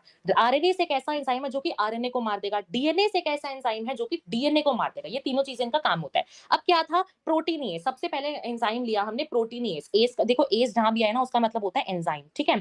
सबसे पहले हमने क्या करा, एक प्रोटीनेस एंजाइम लिया। अगर हमने प्रोटीनेस एंजाइम लिया तो प्रोटीन तो मर गया, प्रोटीन मर गया। और अगर मान लो हम एक आइडिया लेके चले कि शायद ऐसा होगा कि प्रोटीन ही है जो कि बेसिकली ट्रांसफॉर्म हुआ था, एस वाले से आर में आया था, तभी जो चूहा था वो मरा था। अगर हम एक एजम्पशन लेके चले कि हमारे पास तब शायद प्रोटीन ही था, और अगर हमने प्रोटीनेस एंजाइम लिया और हमने क्या करा, प्रोटीन तो सारे चले गए ना, प्रोटीन तो सारे मर गए। और फिर जब हमने आर को एस में डाल, जब हमने आर स्ट्रेन के अंदर उसको डाल के देखा, तो हमने देखा अभी भी जो चूहा है वो मर गया। बल्कि जुआ तो जिंदा रहना चाहिए था ना, क्योंकि हमने क्या करा, सारे प्रोटीन को तो मार दिया। अगर हमने सारे के सारे प्रोटीन को मार दिया और इसका मतलब हमारा ये तो देखो कंसिडर हो गया ना कि हमारे पास प्रोटीन तो नहीं है, क्योंकि चूहा अभी भी मर रहा है। अगर चूहा जिंदा रहता तो हम बोल देते कि हाँ शायद प्रोटीन ही होता। बताओ ये समझ में आया? ये बताओ, बताओ फटाफट बताओ। देखो फिर हमने सेकंड सिचुएशन में लिया अपना आरएनए। अब आरएनए, हमने आरएनए में भी सेम चीज करी। हमने आरएनए को आर स्ट्रेन में डाल के देखा और हमने अभी भी देखा यार आर तो अभी भी मेरे पास एस में चेंज हो रहा है, माइस तो अभी भी मर गया। इसका मतलब आरएनए भी नहीं हुआ ट्रांसफॉर्म। बताओ समझ में आ रहा है ना? इसका मतलब मुझे यहाँ पे कंक्लूड हो गया कि नहीं भाई, ना ही मेरे पास प्रोटीन है, ना मेरे पास आरएनए है। फिर हमने एक्सपेरिमेंट किया अपने सबसे बड़े genetic molecule that is DNA के ऊपर। जब हमने डीएनए को आर में डाल के देखा तो हमने देखा हाँ, अब मेरा जो चूहा है वो जी गया। इसका मतलब मेरे पास जो चीज ट्रांसफॉर्म हुई थी एस वाले से आर के अंदर, वो चीज मेरे पास क्या थी? डीएनए थी। बताओ समझ में आया एक्सपेरिमेंट? पूरा एक्सपेरिमेंट बताओ। ये पूरा एक्सपेरिमेंट करा था हमारा एवरी मैक्लोइड और मैककार्टी ने। बताओ, ये पूरा एक्सपेरिमेंट किया हमारा इन तीनों साइंटिस्ट ने। इन्होंने एक एक एंजाइम करा, जैसे उन्होंने बोला प्रोटीन था, अगर मान लो प्रोटीन मेरा ट्रांसफॉर्म हो रहा है तो इसका मतलब तो मेरा माइस जो था वो तो जिंदा रहना चाहिए था, लेकिन माइस तो अभी भी मर गया। इसका मतलब प्रोटीन तो नहीं है, आरएनए नहीं है, इसका मतलब मेरा सिंपल क्या है? डीएनए है। ठीक है, वेरी गुड, सबको समझ में आ गया। ये एक्सपेरिमेंट तुम एनसीईआरटी से रीड कर सकते हो, ठीक है? बहुत सिंपल से लैंग्वेज लिखी हुई है, जो मैंने बताया वही बात है, ठीक है? चलो, अब क्या था, हमने लड़ाइयाँ कर ली, 2 साइंटिस्ट जो थे वो लड़के चले गए, लड़के मर भी गए, है ना? अब क्या था, अब मेन बात आती है यूनिइक्वल प्रूफ दैट मीन्स अब एक तरह से अब बिल्कुल इतिहास में रच जाएगी ये बात, हिस्ट्री में रच जाएगी कि हाँ, अब तो मेरे पास डीएनए ही है। ऑल्दो हमारा प्रूव हो गया था डीएनए से, लेकिन अभी भी लड़ाई चल रही थी। अभी भी लड़ाई चल रही थी कि डीएनए नहीं है, प्रोटीन है, प्रोटीन नहीं है, डीएनए। अभी भी कुछ होते हैं ना, कुछ ऐसे लोग होते हैं कि नहीं तुम्हारी गलत है, हम नहीं मानते। जैसे मेंडल के लॉ को भी बाद में चैलेंज किया गया था। तो क्या हुआ, इसी तरह से यूनिइक्वल प्रूफ दिया गया हर्शी एंड चेस ने। क्वेश्चन आता है यूनिइक्वल प्रूफ डीएनए का क्या है, कि वही जेनेटिक मटेरियल था एट द एंड, किसने प्रूव करा? तो वो हमारा प्रूव किया था हर्शी और चेस ने। कौन से ईयर में? 1952 में। बहुत इंपॉर्टेंट क्वेश्चन है। हर्शी चेस ने यूनिइक्वल प्रूफ दिया, दैट मींस अल्टीमेट दे दिया कि डीएनए ही होगा हमारा जेनेटिक मटेरियल, और 1952 में दिया था। अब डीएनए वो कैसे बता पाया था? देखो इसका एक्सपेरिमेंट देखो। पहली बात तो देखो, हमारा जो हर्शियन चेस था, उन्होंने क्या लिया था? बैक्टीरियोफेज लिए थे। अब बैक्टीरियोफेज तुम कहोगे मैम ये बैक्टीरिया होते हैं, बट ये बैक्टीरिया नहीं होते। बैक्टीरियोफेज एक ऐसे वायरस होते हैं, बैक्टीरियोफेज जो होते हैं एक ऐसे वायरस होते हैं जो कि इन्फेक्ट करते हैं बैक्टीरिया को। बैक्टीरियोफेज क्या होते हैं? एक ऐसे वायरस होते हैं जो कि आपके इन्फेक्ट करते हैं किसको? बैक्टीरिया को। और हर्षी चेस ने क्या लिया? इकोलाई लिया। इकोलाई को एज उसने होस्ट यूज करा। अभी हम स्टडी करेंगे एक्सपेरिमेंट। तो क्या था, हर्षी चेस ने इकोलाई को एज एन होस्ट यूज करा, बैक्टीरियोफेज उसने यूज किया। बैक्टीरियोफेज कुछ ऐसा दिखता है। बैक्टीरियोफेज कुछ ऐसा दिखता है जिसके अंदर क्या होता है, जो बैक्टीरियोफेज की जो आउटर कवरिंग होती है उसको हम बोलते हैं कैप्सिड। अगर आपने बायोलॉजिकल क्लासिफिकेशन अपराजिता ने आपको पढ़ाया होगा, थोड़ा सा आपको याद होगा, तो क्या होता है कैप्सिड, जो आउटर कवरिंग होती है वो होती है आपकी कैप्सिड, जो कि बनी हुई होती है प्रोटीन से, और उसके जेनेटिक मटेरियल को हम सिंपल बोलते हैं डीएनए। दैट मींस ये भी क्वेश्चन आता है कि बैक्टीरियोफेज के अंदर आपको किस तरह का जेनेटिक मटेरियल मिलता है, तो कोई बच्चा आरएनए नहीं बोलेगा, सिंपल हम बोलेंगे डीएनए। यहां से भी क्वेश्चन डायरेक्टली आता है। ठीक है। अब हम करेंगे इनकी लेबलिंग। लेबलिंग कहने का मतलब है कि हम क्या करेंगे, अब इनकी रेडियो एक्टिविटी लाएँगे। रेडियो एक्टिविटी कैसे लाएँगे? देखो पहला केस हम लेते हैं कि मान लो मेरे पास ये एक बैक्टीरियोफेज है। सबसे पहले देखो, पहले बात याद रखो, हमने ना इस पूरे एक्सपेरिमेंट में हमने 2 आइसोटोप्स का यूज़ लिया था। पहला आइसोटोप का नाम था S35 और दूसरा था मेरे पास फास्फोरस 32। कोई यहाँ पे ये कन्फ्यूज़ मत हो जाना, कभी फास्फोरस 35 लिखो, गलत आ जाएगा, बिल्कुल गलत हो जाएगा। फास्फोरस 32 एंड सल्फर 35 हमने लिया था।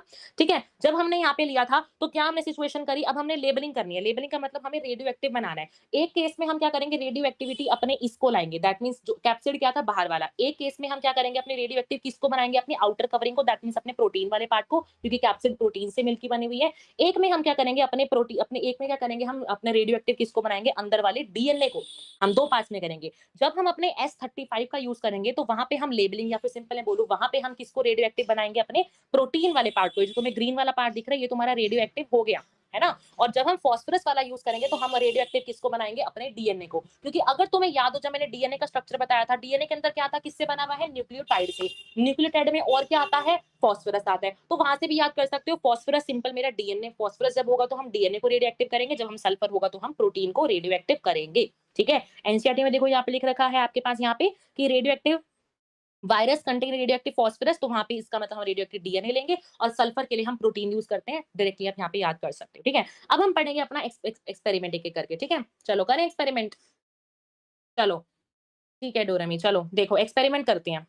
देखो, एक्सपेरिमेंट सबसे पहला, अब ये जो हर्षी ने एक्सपेरिमेंट किया था, ये 3 स्टेप्स में किया था। पहला जो स्टेप था वो था हमारा infection, then blending and last आपका आया था सेंट्रीफ्यूगेशन। सबसे पहला स्टेप जो आता है हमारा इन्फेक्शन, इन्फेक्शन में हमारे पास क्या होता है, सबसे पहले हम एक मैं सिंपल बोलूँ, हम एक बैक्टीरिया लेंगे। ये जो तुम्हें दिख रहा है, ये तुम्हारा होस्ट है। होस्ट क्या लिया था हमने? बैक्टीरिया लिया था। किसने? हर्षी ने। इन्होंने होस्ट लिया था एज़ एन बैक्टीरिया।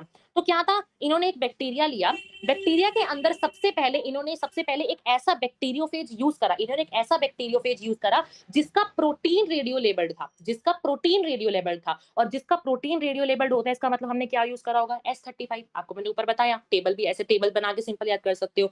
और इस केस में, ये सेकंड केस है, सेकंड केस में हमने क्या यूज करा? हमने एक ऐसा बैक्टीरियोफाज यूज करा जिसका डीएनए रेडियो एक्टिव है। ध्यान से सुन लो एक्सपेरिमेंट, ठीक है? ध्यान से सुन लो।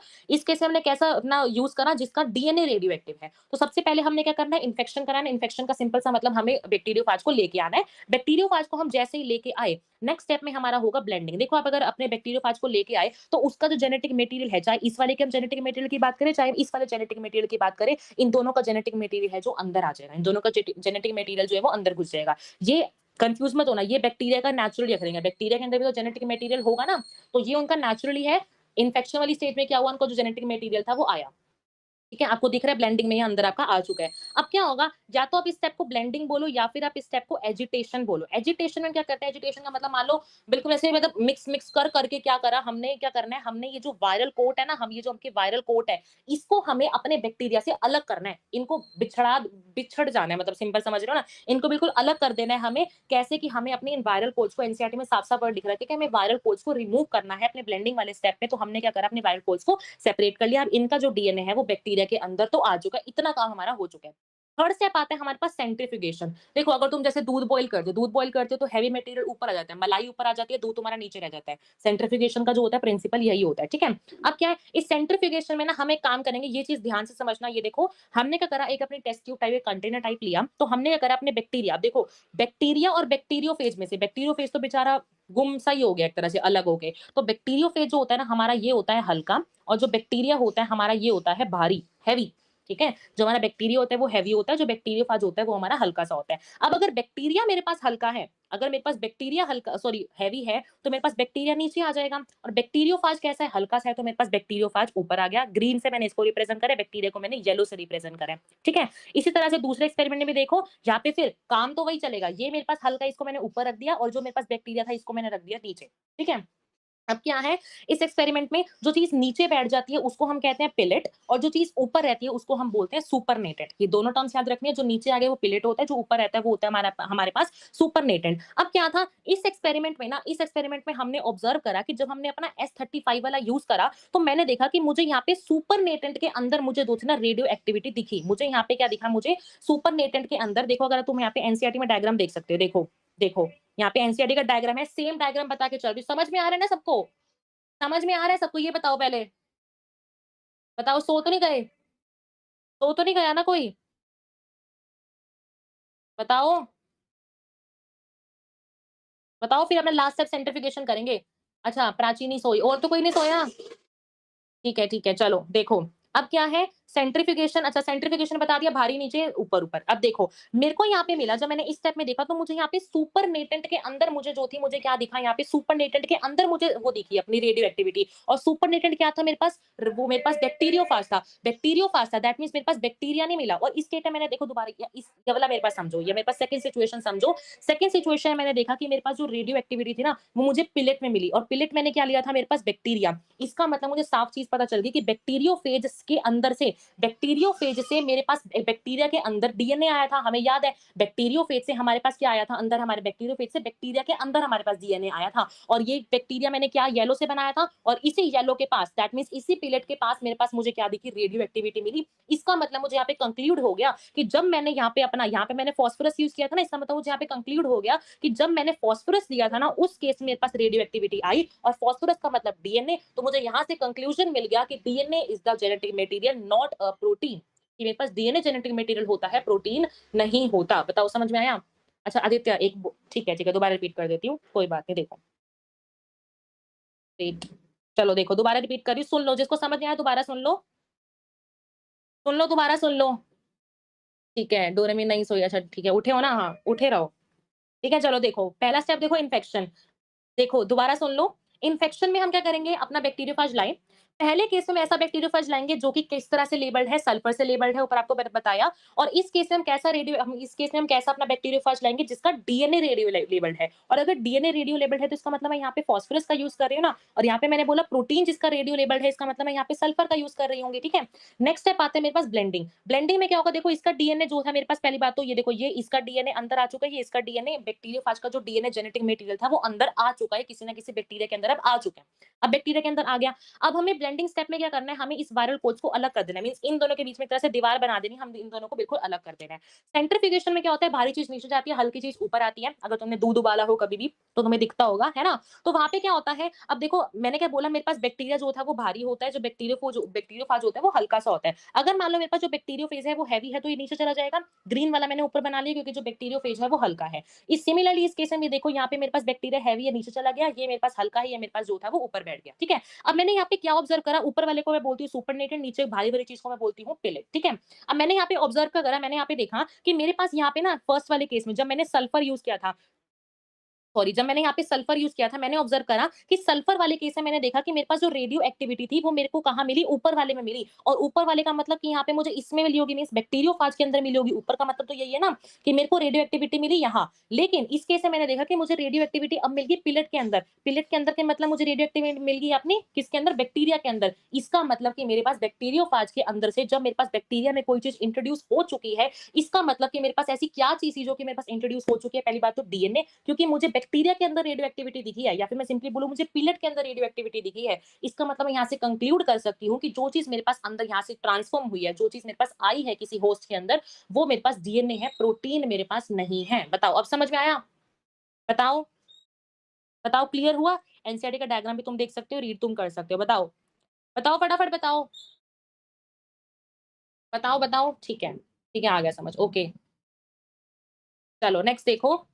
नेक्स्ट देखो, अब आती है हमारे पास प्रॉपर्टीज ऑफ जेनेटिक मटेरियल। अब हमने ये तो बात कर ली डीएनए है, ऐसा होता है, आरएनए ऐसे होता है, लेकिन उनकी कुछ प्रॉपर्टीज होनी चाहिए। प्रॉपर्टीज कैसी कि हम किसी चीज को कैसे लाइक बोल सकते हैं कि हाँ ये ठीक है, मतलब ऐसी कुछ करेक्ट कुछ विशेषता हमें बतानी है, उस बेसिस पे हम बोलेंगे कि हाँ ये चीज है और ये चीज नहीं है, ठीक है? अब क्या होती है डीएनए, आरएनए, प्रोटीन, इन तीनों में हमें देखना है कि क्या क्या प्रॉपर्टीज होती है। सबसे पहली प्रॉपर्टी होती है एबिलिटी टू रेप्लीकेट, मींस उसको रेप्लीकेशन प्रॉपर्टी दिखानी चाहिए। हम अभी देखेंगे रेप्लीकेशन की हम चीजें पढ़ेंगे, जैसे डीएनए जो होता है, डीएनए हमें रेप्लीकेशन शो करता है, हम आगे देखेंगे, ठीक है? उसके बाद हम देखेंगे आरएनए भी हमारा रेप्लिकेशन शो करता है, लेकिन हमारे जो प्रोटीन्स होते हैं वो रेप्लिकेशन शो नहीं करते। तो चलो प्रोटीन, एक हमारी जो प्रॉब्लम थी वो तो यहीं से खत्म होगी, प्रोटीन तो हमारा चला गया, ठीक है? नेक्स्ट आता है हमारा they should be chemically stable, उनको केमिकली स्टेबल होना पड़ेगा। अगर आपने देखो, अगर आपने ग्रिफिथ एक्सपेरिमेंट में भी देखा, ग्रिफिथ एक्सपेरिमेंट में जब हमने हीट किल्ड किया था ना अपने एस्ट्रेन वाले को, हमने जब अपने एस्ट्रेन को हीट किल्ड हमने किया था, तो वहां पे हमने देखा, हम थोड़े टाइम अगर हम बाद ऑब्जर्व करें तो हम देखेंगे जो हमने हीट किल्ड अपना डीएनए लिया था, वो भी थोड़े टाइम बाद पास आ गए थे, थोड़े टाइम बाद वो भी पास आ गए थे। तो हमने बाद में ये ऑब्जर्व करा।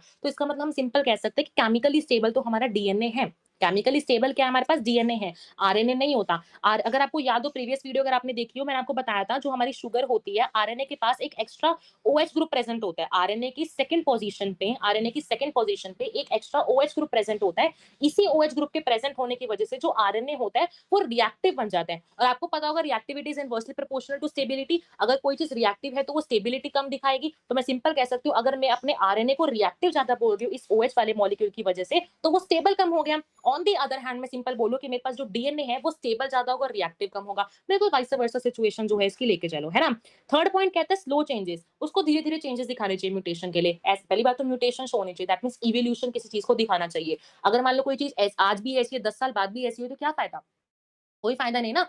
हर एक चीज को इवोल्यूशन दिखाना चाहिए, मींस अपने चेंजेस करने चाहिए, कुछ ना कुछ दिखाना चाहिए अपने अंदर, है ना? कोई ऐसी चीज नहीं होनी चाहिए जो कि आपके बहुत ज्यादा जो चेंजेस दिखा ही नहीं रहा। और चेंजेस भी कैसे होने चाहिए, स्लो चेंजेस होने चाहिए। ये नहीं कि फटाफट से आज है एक चुटकी बजाई दूसरा चेंज हो गया, ऐसा नहीं, ठीक है? फोर्थ आता है एबल टू एक्सप्रेस। एक्सप्रेस के लिए आपको पहले समझना पड़ेगा सेंट्रल डोग्मा। देखो सेंट्रल डोग्मा, सेंट्रल डोग्मा पहली बात तो किसने दिया था, क्रिक। हमने वाटसन क्रिक पढ़ा है, उसमें से जो क्रिक साइंटिस्ट है उन्होंने सेंट्रल डोग्मा दिया। उसमें उसका मतलब क्या, सेंट्रल डोग्मा का मतलब क्या है कि जो हमारा डीएनए होता है वो आरएनए में चेंज हो सकता है, जो आरएनए है वो मेरा प्रोटीन में चेंज हो सकता है। हम पढ़ेंगे डीएनए डीएनए की जो आरएनए, जब डीएनए मेरा आरएनए में बदलता है तो उसको मैं कहती हूँ ट्रांसक्रिप्शन, और जब मेरा आरएनए प्रोटीन में बदलता है उसको मैं कहती हूँ ट्रांसलेशन। हम ब्रीफ में स्टडी करने वाले हैं इसी चैप्टर में नेक्स्ट वीडियो में, ठीक है? अब क्या है, अगर मान लो मैं बोलूं मेरा मेरे पास डीएनए से डीएनए ही बनता है, मेरे पास डीएनए से डीएनए ही बनता है। उस प्रोसेस को पहली बात मैं बोलती हूँ रेप्लिकेशन। 3 प्रोसेसेस है, रेप्लिकेशन, ट्रांसक्रिप्शन, ट्रांसलेशन। रेप्लिकेशन क्या है? डीएनए से डीएनए ही बनना, और डीएनए से डीएनए ही बन रहा है तो इसलिए मैं डीएनए को एज एन ऑटो कैटलिस्ट भी बोलती हूँ। ऑटो का मतलब होता है सेल्फ, ऑटो का मतलब होता है सेल्फ, इसलिए मैं डीएनए को ऑटो कैटलिस्ट भी बोलती हूँ। क्यों बोलती हूँ मैं डीएनए को ऑटो कैटलिस्ट? बिकॉज़ ये अपना डीएनए से डीएनए में ही कन्वर्ट हो जाता है, ठीक है? नेक्स्ट देखो, अब मैंने अभी आपको ये बताया कि डीएनए से आरएनए में कन्वर्जन को मैं क्या कहती हूँ? अपना ट्रांसक्रिप्शन। लेकिन किसी-किसी ऑर्गेनिज्म में आप देखोगे कि आरएनए से डीएनए, कहीं-कहीं पे आप देखोगे कि आरएनए से डीएनए में चेंज होता है, उल्टी चीज़ हो जाती है। उसको हम नाम देते हैं रिवर्स ट्रांसक्रिप्शन, जो कि आपको किस एंजाइम की हेल्प से होता है? Reverse transcriptase. एस बताया एंजाइम होगा, रिवर्स ट्रांसक्रिप्टेस एक ऐसा एंजाइम है जो कि रिवर्स ट्रांसक्रिप्शन को जो है परफॉर्म करता है, ठीक है? अब हम पढ़ रहे थे अपनी फोर्थ कैरेक्टरिस्टिक्स है एक्सप्रेस करने की एबिलिटी। एक्सप्रेस कैसे? देखो ये होता है आपका एक्सप्रेशन। अगर आपने प्रिंसिपल ऑफ इनहेरिटेंस पढ़ा हो, मैंने आपको बताया था एक्सप्रेशन का मतलब, एक्सप्रेशन शो होने का मतलब होता है कि कोई ना कोई कैरेक्टर शो होना। अगर आपने जेनेटिक्स का पढ़ा होगा, आपको याद होगा, तो क्या होता है हमें देखा, अब देखो डीएनए को अगर मान लो प्रोटीन में चेंज होना है तो बीच में आ जाती है अड़चन आरएनए। मींस पहले डीएनए को आरएनए से गुजरना पड़ेगा तभी प्रोटीन बनेगा। लेकिन जो आरएनए है वो तो फटाफट से 1 ही मिनट में प्रोटीन में जा सकता है। तो यहाँ पे एक एडवांटेज आरएनए को मिल जाती है। क्या एडवांटेज मिलती है आरएनए को? एडवांटेज जो है आरएनए को मिल जाती है एज़ कंपेयर टू डीएनए, सिर्फ इस स्टेप की वजह से कि जो आरएनए है वो अपने आप को जल्दी एक्सप्रेस करता है if we compare from a DNA. DNA को पहले आरएनए जाना पड़ेगा, फिर प्रोटीन जाना पड़ेगा, लेकिन आरएनए जो है वो क्विकली एक्सप्रेस कर पाता है। बताओ, समझ में आया? समझ में आया? बताओ। ये मैंने आपको बता दिया। डीएनए जो होता है उसके पास ओएच होता है जो कि उसको रिएक्टिव रखता है, ठीक है? और जो डीएनए होता है वो अपने अंदर चेंजेस रेजिस्ट करता है। एनसीईआरटी में लाइन लिखी है, इस लाइन का मतलब देखो क्या है कि अगर मान लो गलती से आपके पास एक स्ट्रैंड है, उसके पास मान लो ए है और नीचे आ गया सी। अगर मान लो गलती से ऐसा हो गया तो डीएनए के पास ऐसी एबिलिटी है, डीएनए के पास एबिलिटी है कि वो इसको हटा के टी ले आए वापस। तो तभी यहाँ पे लिख रहे थे कि डीएनए जो है वो रेजिस्ट कर सकता है चेंजेस को, आरएनए नहीं कर सकता, डीएनए कर सकता है। तो बस ये लड़ाइयाँ थी कुछ कि जिसकी वजह से डीएनए को बोला, कभी आरएनए को बोला। तो इस तरह से देखो पॉइंट्स आपके लिखे हुए, मैंने आपको चारों पॉइंट्स एक्सप्लेन कर दिए यहाँ से, ठीक है? ठीक है? चलो, यहाँ पे आप देख सकते हो, यहाँ पे आप देख सकते हो 2s ग्रुप प्रेजेंट होता है, मैंने आपको बता दिया कैटालिटिक होता है, रिएक्टिव होता है RNA among the nucleic acid. तो एट इन कंक्लूजन क्या निकला कि जो डीएनए होता है मेरे पास, वो मेरे पास बेस्ट जेनेटिक मटेरियल जो है माना जाता है, ठीक है? अब देखो यहाँ पे एक लाइन लिखी हुई थी, हाँ ये देखो ये लिखी हुई, कॉन्सिक्वेंटली वायरसेस जिनके पास आरएनए है, हम अभी देखेंगे जैसे मान लो क्यूबी बैक्टीरियोफाज हो गया, टोबैको मोजाइक वायरस हो गया, इनके अंदर जेनेटिक मटेरियल कैसा होता है? आरएनए होता है। ध्यान से सुन लो, क्यूबी बैक्टीरियोफाज के अंदर और आपके पास जो है क्या बोला मैंने, टोबैको मोज़ेक वायरस के अंदर जो आपके पास जेनेटिक मटेरियल होता है वो आरएनए होता है ना? और जिन भी वायरसेस के पास आरएनए जेनेटिक मटेरियल होता है ना, उनका लाइफ स्पैन बहुत छोटा होता है। क्योंकि देखो कोई भी चीज़ है, क्योंकि ये आपके पास जो है इवॉल्व मतलब म्यूटेशन फास्टर शो कर रहे हैं। कोई भी चीज़ है आपके पास जो कि म्यूटेशन बहुत जल्दी फटाफट शो करती जा रही है, तो उसका लाइफ स्पैन कितना ही रहेगा? वो फटाफट से म्यूटेशन शो करी जा रही है, करी जा रही है, तो वो कितना मतलब उसका लाइफ स्पैन बहुत कम होगा, वो बहुत कम टाइम के लिए जिएगी। और ऊपर हमने क्या कैरेक्टरिस्टिक्स पढ़ी कि म्यूटेशन जो है वो स्लो म्यूटेशन शो करनी चाहिए, इसलिए हमने आरएनए को, इसी पॉइंट की वजह से हमने आरएनए को हटा दिया था और हमारा डीएनए जो था वो विनर बन गया। बताओ, समझ में आया सबको? बताओ, बताओ। और आपके पास एनसीईआरटी में ये भी लिख रखा है कि डीएनए को ना हम प्रेफर करते हैं स्टोरेज के लिए। डीएनए को हम प्रेफर करते हैं अगर मान लो कभी, जैसे हम सबको पता है कि जो अगर हमारा जेनेटिक मटेरियल है, वो जो जेनेटिक मटेरियल होता है वो हमारे पास, अगर हमें मान लो उसकी हमें स्टोरेज करनी हो, हमारे अंदर डीएनए की स्टोरेज ही तो हो रखी है ना एक तरह से, हम सबके अंदर क्या है? डीएनए है, सबके अंदर डीएनए। तो हम कह सकते हैं कि हमारे अंदर डीएनए ही तो एक तरह से स्टोर होकर रखना है। तो यहाँ पे एनसीईआरटी में वर्ड लिख रखा है कि डीएनए जो है स्टोरेज के लिए यूजफुल होता है और आरएनए हमारा यूजफुल होता है ट्रांसमिशन के लिए। आरएनए यूज होता है हमारा ट्रांसमिशन के लिए। ट्रांसमिशन का मतलब एक से दूसरा, दूसरे से मतलब जैसे अगर हमें ट्रांसमिट करनी है इन्फॉर्मेशन की, तो वहां पे हमारा आरएनए रिस्पॉन्सिबल होता है। तो ये दोनों चीजें जो है एनसीईआरटी में लिखी है, इसको याद रखना। ट्रांसमिशन अभी हमने ऊपर भी देखा, डीएनए से आरएनए बना, आरएनए से प्रोटीन बना, तो इस ट्रांसमिशन के लिए हमें आरएनए रिस्पॉन्सिबल होता है। इसलिए यहाँ पे डीएनए आरएनए के बारे में दो बातें एनसीईआरटी में लिखी हुई है। समझ में आया? बताओ, अपना मेसेल्स स्टार एक्सपेरिमेंट स्टार्ट करें? करें मेसेल्स स्टार एक्सपेरिमेंट? बताओ, फटाफट बताओ।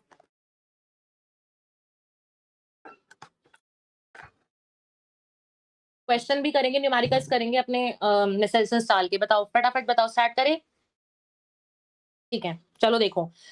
मेसेल्सन स्टार का जो एक्सपेरिमेंट था ना, वो किस लिए आया था हमारे पास? मेसेल्सन स्टार का जो एक्सपेरिमेंट आया था, वो हमारा आया था रेप्लिकेशन को समझाने के लिए, ठीक है? अब हमने रेप्लिकेशन समझ लिया, रेप्लिकेशन का मतलब हम देखेंगे। अब जो मेसेल्सन स्टार का एक्सपेरिमेंट था, वो किस लिए आया था? पहली बात तो रेप्लिकेशन को समझाने के लिए आया था।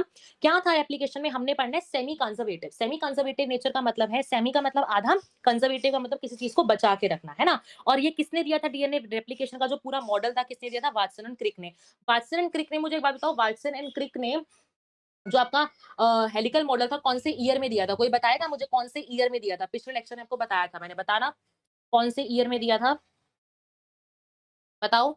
देखो मैं सिंपल बताती हूँ, बताओ मैं तब तक तुम्हें बताती हूँ, ये देखो। अब क्या होता है देखो रेप्लिकेशन का मतलब क्या होता है, मान लो तुम्हारे पास नेचुरल 2 स्ट्रैंड्स थे, मान लो तुम्हारे पास क्या थे, 2 तुम्हारे पास स्ट्रैंड्स थे, दोनों स्ट्रैंड्स में से अब ये मेरे पास क्या था, ये वाला मेरे पास जो स्ट्रैंड था, ये स्ट्रैंड जो मेरे पास ग्रीन वाला था, ये मेरे पास क्या हुआ, ये बना और इस वाले स्ट्रैंड मान लो मेरे पास नीचे आया। मेरे पास जब नया स्ट्रैंड बनता है, जब मेरे पास यहाँ पे ये मेरे पास न्यू वाला स्ट्रैंड है, ये मेरे पास ओल्ड वाला स्ट्रैंड है। जब एक डीएनए के स्ट्रैंड से जब एक डीएनए के स्ट्रैंड से दूसरा डीएनए बन जाता है, उसको मैं कहती हूँ रेप्लिकेशन। रेप्लिकेशन का मतलब क्या है, जब एक डीएनए स्ट्रैंड से पुराने वाले डीएनए स्ट्रैंड से नया वाला डीएनए बन जाएगा, उसको मैं कहती हूँ रेप्लिकेशन। अब तुम यहाँ पे देखो, यहाँ पे डीएनए की बचत क्यों हुई? एक डीएनए के मॉलिक्यूल से तुम्हारे पास 2 डीएनए बन गए, तो तुमने कितनी बचत कर दी, इसलिए हम इसको बोलते हैं कंजर्वेटिव नेचर। इसलिए हम इसको बोलते हैं रेप्लिकेशन हमारे पास कैसा होता है, एक सेमी कंजर्वेटिव प्रोसेस माना जाता है। ये तुम एनसीईआरटी में पढ़ सकते हो, ठीक है? ठीक है ना?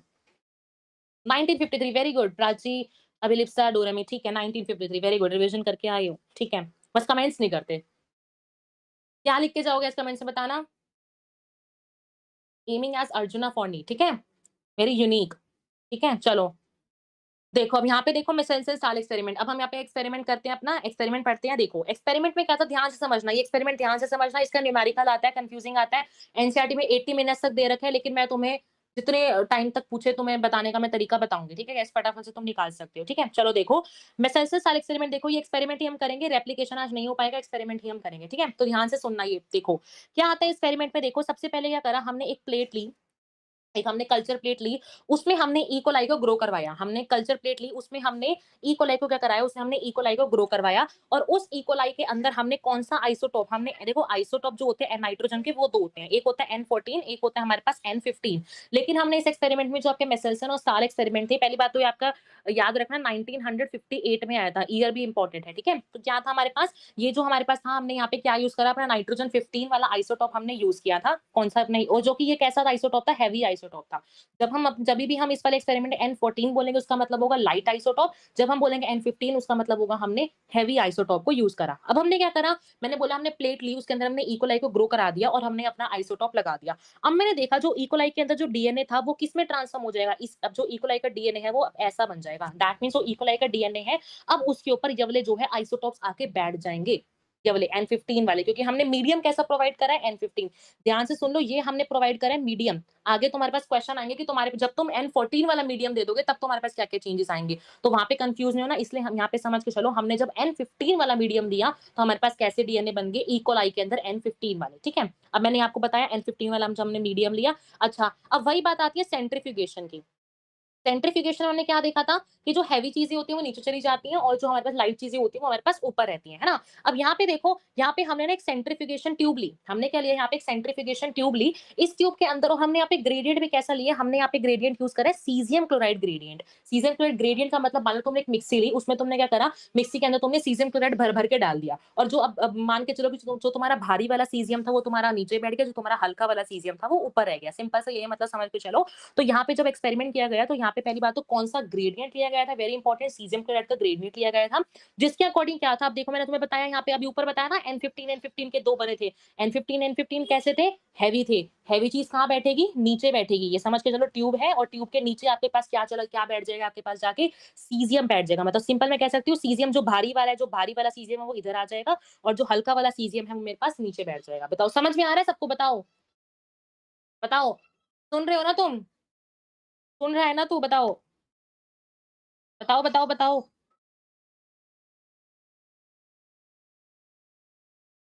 ठीक है। चलो, समझ में आ गया ना? ठीक है। अच्छा, अब नेक्स्ट स्टेप देखो, अब ये तो हमने बात कर ली अपने N15 की। अब हम बात करेंगे हमारे N14 की। मान लो हमने दोबारा से एक प्लेट ली, हमने क्या करा, इस प्लेट के ऊपर अब हमने डाला N14 वाला। पहले हमने डाला था N15 वाला, अब हमने डाला N14 वाला। जब हमने अपना N14 वाला डाला, अब हमने क्या करना है, इसी स्ट्रैंड को हमने N14 वाला डाला। अब हमारे पास ये तो नेचुरल थे, तुम ऊपर देख सकते हो हमारे पास N15 वाले, ये तो ओरिजिनल वाले थे। N15 कलर चेंज कर लेती हूँ, येस। ये जो N15 थे, ये हमारे पास ओरिजिनल वाले थे। अब मैंने क्या करा, अब मैंने मीडियम चेंज कर दिया N14। पहले मैंने मीडियम रखा था N15, अब मैंने मीडियम ही चेंज कर दिया N14। जैसे ही मैं मीडियम चेंज करूंगी N14, मेरे पास यहाँ पे जो है, मेरे पास यहाँ पे नए स्ट्रैंड आ जाएंगे N14 वाले। रेप्लिकेशन यही तो पढ़ते हैं ना, एक नया स्ट्रैंड का आना इज़ कॉल्ड एज़ रेप्लिकेशन। और रेप्लिकेशन को समझाने के लिए तो ये पूरा एक्सपेरिमेंट, ये पूरा हम खेल खेल रहे हैं। तो क्या हुआ, जैसे मैंने N14 वाला मीडियम प्रोवाइड करा, मेरे पास यहाँ पे क्या आ गया, N14 आ गया। और N15, N14, N15, N14 ये मेरे पास बन जाता है हाइब्रिड कैरेक्टर, या फिर मैं सिंपल बोल सकती हूँ इंटरमीडिएट कैरेक्टर। पहले मेरे पास बना हैवी, हैवी था तो बिल्कुल चला गया नीचे। अब मेरे पास बन गए हाइब्रिड, मीन मतलब मैं बीच की क्वांटिटी कह सकती हूँ। अगर मेरे पास बीच की चीज़ बन गई तो मेरे पास ट्यूब के अंदर भी तो ये बीच में आ जाएगा ना सीज़ियम, मेरे पास बीच में आ जाएँगी ये चीज़ें, है ना?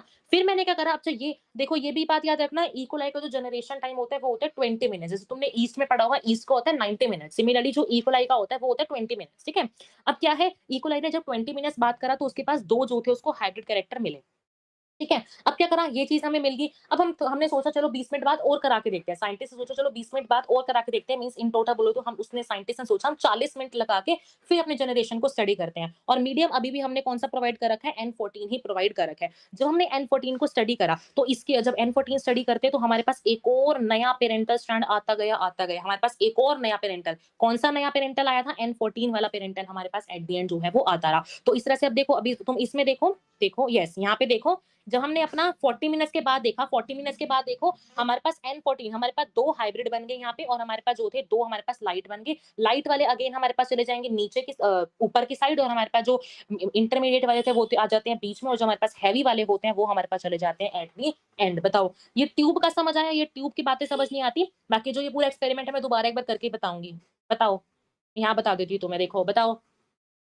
स्टार्टिंग से बता देती हूँ, देखो हमने किया क्या, हमने सारा काम क्या किया, देखो, हमने स्टार्टिंग से क्या किया, हमने अपने 2 स्ट्रैंड लिए, हमने अब इसको ध्यान से समझना, इस पे न्यूमेरिकल आएगा, ध्यान से समझो। हमने 2 स्ट्रैंड लिए N15, N15, हमने 2 स्ट्रैंड ले लिए। मैंने क्या करा, मैंने यहाँ पे ना तुम्हारे पास एक मीडियम दे दिया, मैंने मान लो यहाँ पे मैंने मीडियम प्रोवाइड कर दिया N14 वाला। मैंने यहाँ पे मीडियम, अरे! यस, वेट, यस, यहाँ पे देखो, यस, मैंने यहाँ पे मीडियम अपना प्रोवाइड कर दिया N14 वाला। जैसे ही मैंने यहाँ पे अपना N14 वाला मीडियम प्रोवाइड करा, अब मेरे पास ये दोनों स्ट्रैंड्स जो है अलग हो जाएँगे। मान लो ये स्ट्रैंड मेरे पास अलग हो गया, ये स्ट्रैंड मेरे पास अलग हो गया, और मैंने मीडियम कौन-सा प्रोवाइड कर रखा है, अपना N14। जब मैंने अपना N14 वाला मीडियम प्रोवाइड करा, तो मेरे पास नया स्ट्रैंड N14 का ये आ जाएगा, एक और मेरे पास स्ट्रैंड ये आ जाएगा। दैट मीन्स मैं कह सकती हूँ यहाँ पे मेरे पास क्या चीज़ आ गई, यहाँ पे मेरे पास क्या चीज़ आ गई, मेरे पास हाइब्रिड कैरेक्टर आ गए ना। ये भी हाइब्रिड, मतलब इसके पास N15 भी और N14 भी आ गया, इसके पास भी N15 भी और मेरे पास N14 भी आ गया। तो मैं सिंपल कह सकती हूँ कि मेरे पास क्या चीज़ आ गई मुझे, हाइब्रिड। और ये चीज़ कब हुई, 20 मिनट्स के बाद। 20 मिनट्स के बाद देखा तो हमारे पास क्या बन गए, एक डीएनए के स्ट्रैंड से 2 हाइब्रिड डीएनए बन गए, ठीक है? उसके बाद मैंने क्या करा, उसके बाद देखो, उसके बाद मैंने यहाँ पे क्या किया, दोबारा से अपना N14 वाला मीडियम दिया। जब मैंने N14 वाला मीडियम दिया, मेरे पास अब मेरे पास ये चारों स्ट्रैंड अलग हो जाएँगे। जैसे कि मान लो मेरे पास यहाँ पे चारों स्ट्रैंड अलग हो गए, ये चारों स्ट्रैंड अलग हो गए। अब मैंने फिर से N14 मीडियम दे रखा है, दैट मीन्स N14 का स्ट्रैंड एक और ये आ जाएगा, ये फिर से N14 का, ये फिर से N14 का, और ये मेरे पास फिर से किसका किसका आ जाएगा, N14 का। देखो कलर चेंज कर लेते हैं, रुको। N14 के लिए हमने ग्रीन यूज़ किया था ना, ये देखो। यहाँ पे मैंने N14 का, N14, N14 और N14, दैट मीन्स मैं कह सकती हूँ मेरे पास अगेन 2 हाइब्रिड आ गए और मेरे पास 2 लाइट हो गए, और ये कब हुआ, मेरे पास 40 मिनट्स के बाद। बताओ समझ में आ रहा है तुम्हें एक्सपेरिमेंट कि हम मीडियम, अगर मान लो मैं यहाँ पे मीडियम बोल देती, मैंने फिर से N15 दिया है, तो तुम यहाँ पे कौन सा स्टैंड बनाते, यहाँ पे तुम ब्लू वाला स्टैंड बनाते, और फिर मैं कहती मेरे पास एक हैवी आया है, और फिर मैं अपना स्टडी करके बनाती। बताओ समझ में आ रहा है?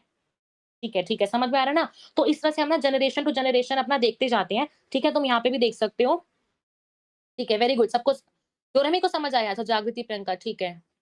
अनु फिजिक्स के नेक्स्ट लेक्चर कब होगा? Movie, I don't know about physics, ठीक है? चलो, ठीक है। अच्छा, ये तो बात होगी हमारे पास किसकी, हमारे पास जब हमने 20-40 मिनट्स की बात करी। अब मैं अगर तुमसे बात पूछूँ कि मेरे पास मुझे 60 मिनट्स के बाद बताओ। अब मेरे पास क्या आया था, देखो मैंने आपको बताया था मेरे पास 2 हाइब्रिड डीएनए आए थे और मेरे पास 2 लाइट डीएनए आ गए थे, है ना? मेरे पास क्या, अभी हमने 40 मिनट्स के बाद ऊपर क्या सिचुएशन पढ़ी? 40 मिनट्स में हमने क्या पढ़ा था ऊपर? 40 मिनट्स में हमने पढ़ा यहाँ पे, यस, 40 मिनट्स में हमने क्या पढ़ा? मेरे पास 2 लाइट आ गए थे और मेरे पास जो 2 थे वो हाइब्रिड आ गए थे। अब मैं तुमसे पूछ रही हूँ कि 60 मिनट्स के बाद क्या करोगे? 60 मिनट्स के बाद, 60 मिनट्स के बाद क्या, कैसे कैसे करोगे सॉल्व इसको?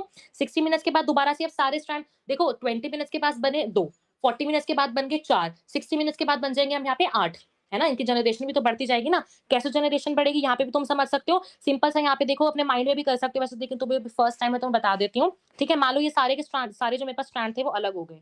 ये मैंने जो मेरे पास सारे स्ट्रैंड थे, मैंने स्ट्रैंड अपने अलग कर लिए। अब इन स्ट्रैंड से भी क्या होगा, मान लो जो नया स्ट्रैंड मेरे पास आना है, अभी भी मैंने N14 मीडियम ही दे रखा है ना? N14 मीडियम दे रखा है, ये आ गया, ये आ गया, ये आ गया, ये आ गया, ये आ गया, ये आ गया। इस तरह से मेरे पास N14 आ जाएँगे, तो यहाँ पे भी मेरे पास आंसर क्या आ जाएगा फिर से, 2 हाइब्रिड आए और मेरे पास जो 6 थे वो मेरे पास लाइट आ गए। तो इस तरह से ना जब न्यूमेरिकल आता है ना, तो यहाँ पे क्वेश्चन आते हैं कि मेरे पास ना रेशियो बताओ, तो तुम यहाँ पे रेशियो क्या कह दोगे, 6:2 या फिर सिंपल तुम बोल सकते हो रेशियो अपनी 3:1। 6 मेरे पास क्या थे, लाइट थे, 2 मेरे पास क्या थे, हाइब्रिड थे। तो यहाँ से क्वेश्चन आता है कि तुम 60 मिनट्स के बाद कितना करोगे? और तुम्हारे पास कभी-कभी प्रोबेबिलिटी भी आती है। जैसे मान लो मैं पूछूँ हाइब्रिड की कितनी होगी, तो तुम बोलोगे 2/8 इसकी प्रोबेबिलिटी सिंपल आ जाएगी। तो इस तरह से आता है, ठीक है? अच्छा, अब तुम मुझे ना कमेंट्स में 80 मिनट्स के बाद का करके बताओगे। 80 मिनट्स का बाद बताओगे, ठीक है? चलो अब इसके न्यूमेरिकल स्टार्ट करें? न्यूमेरिकल स्टार्ट करें? हाँ, ठीक है, ठीक है। ठीक है? या फिर तुम एक पता है एक सिंपल सी चीज़ यहाँ से भी देख सकते हो। देखो, थोड़ा माइंड में देखो, एक माइंड में एक चीज़ देखो। अगर मान लो मैं इस वाले अपने ब्लू वाले से मान लो मैंने ये बनाया, ब्लू वाले से ये बनाया, तो मेरे पास देखो हेवी तो पॉसिबल ही नहीं है। दिमाग में लगा के चलो, कभी-कभी ना क्या होता है रेशियो ऐसे दे रखी होती है 2:1:3 हेवी की रेशियो दे देंगे। कभी तो अगर अब यहाँ पे तुम्हें 0 वाले रेशियो पे जाना पड़ेगा। क्यों जाना पड़ेगा 0 वाले पे? क्योंकि देखो इस केस में तो बन ही नहीं सकता ना। अगर तुम मीडियम मान लो तुमने N15 वाला मीडियम तुमने दे दिया, तो मेरे को क्या हो जाएगा यहाँ पे मेरे पास ब्लू आ जाता, ये ब्लू आ जाता, तो मैं कह देती मेरे पास हेवी बन गया। ठीक है? ऐसे दिमाग में करके चलो बिल्कुल सारी चीज़ें। अब तुम्हें बोल दूँ 120 मिनट बाद करने बैठोगे ऐसी चीज़ें, नहीं हो पाएगी ना। अगर तुम्हारे पास मान लो मैं कंडीशन ही तुम्हें दे रही हूँ लाइट डीएनए की, तो वैसे भी तुम याद कर सकते हो मेरे पास 2 हाइब्रिड बनेंगे, बाकी जितने बचे मेरे पास वो लाइट होंगे। ट्रिक समझ लो इसको सिंपल सी, है ना? हेवी तो बन ही नहीं सकता ना, हेवी तो तब बनेगा जब मेरे पास N15 वाला मीडियम में दूँगी। ठीक है? इस बात को दिमाग में तुम थोड़ा-थोड़ा अपनी ट्रिक्स खुद भी बना सकते हो, है ना? चलो, नेक्स्ट क्वेश्चन करें अपना यहाँ पे देखो फटाफट से क्वेश्चन देखो, ये थोड़ा-सा अलग क्वेश्चन है। इफ हाइब्रिड डीएनए कौन-सा लिया इन्होंने ये वाला डीएनए लिया, अलाउड टू हाइब्रिडाइज़ थ्राइस आपने इसको 3 बार हाइब्रिडाइज़ कराया। 3 बार कराने का मतलब ये 60 मिनट्स के बाद पूछ रहे होंगे क्योंकि 1 बार ही साइकिल कराने का मतलब होता है 20 मिनट्स की बात कर रहे हैं। कंटेनिंग N14 अब यहाँ पे मीडियम N14 है, then probability of your light, heavy and hybrid DNA. अब यहाँ पे अगर तुम बोल दोगे ना कि 60 मिनट्स बाद वही तुम अगर प्रोबेबिलिटी तुमने बोल दी मैम 0 हेवी, 6 लाइट और 2 हाइब्रिड, गलत हो जाएगा। क्वेश्चन पढ़ो ध्यान से। हमने वहाँ पे क्वेश्चन क्या लेके चले थे हम N15 यहाँ पे पूछा है N14 N15 देखो चेंज कर दिया इन्होंने क्वेश्चन N14 15 की बात कर दी। अब देखो अब यहाँ पे सिंपल से हम खुद सॉल्व कर लेते हैं। मान लो मैंने लिया N14 N15 ये था मेरे पास N14 ये था मेरे पास N15 मैंने मीडियम कौन-सा डाला 14 मैंने मीडियम कौन-सा डाला यहाँ पे 14 डाला। इनको सेपरेट करो और मैंने फिर इनके मीडियम डाल दो ये मीडियम आ गया ये मीडियम आ गया। ये तो बात होगी मेरे पास 20 मिनट्स की। फिर इसका 40 मिनट्स के बाद करो, फिर इसका 60 मिनट्स बाद करो। जो भी इसका आंसर आएगा सिंपल आप प्रोबेबिलिटी बता सकते हो। तो इस तरह से ना क्वेश्चन चेंज हो जाते हैं। आपको ज़रूरी नहीं है हमेशा N15 का देंगे, चेंज कर देंगे N14 का दे दे फिर क्या करोगे? तो मेन जो रोल होता है वो होता है मीडियम का कि तुम मीडियम में एक्चुअली में क्या दे रहे हो और तुम स्टार्टिंग में क्या लेके चल रहे हो। बताओ समझ में आया? बताओ समझ में आया? फिर इसका एक क्वेश्चन और आएगा, फिर बस। बताओ, बताओ।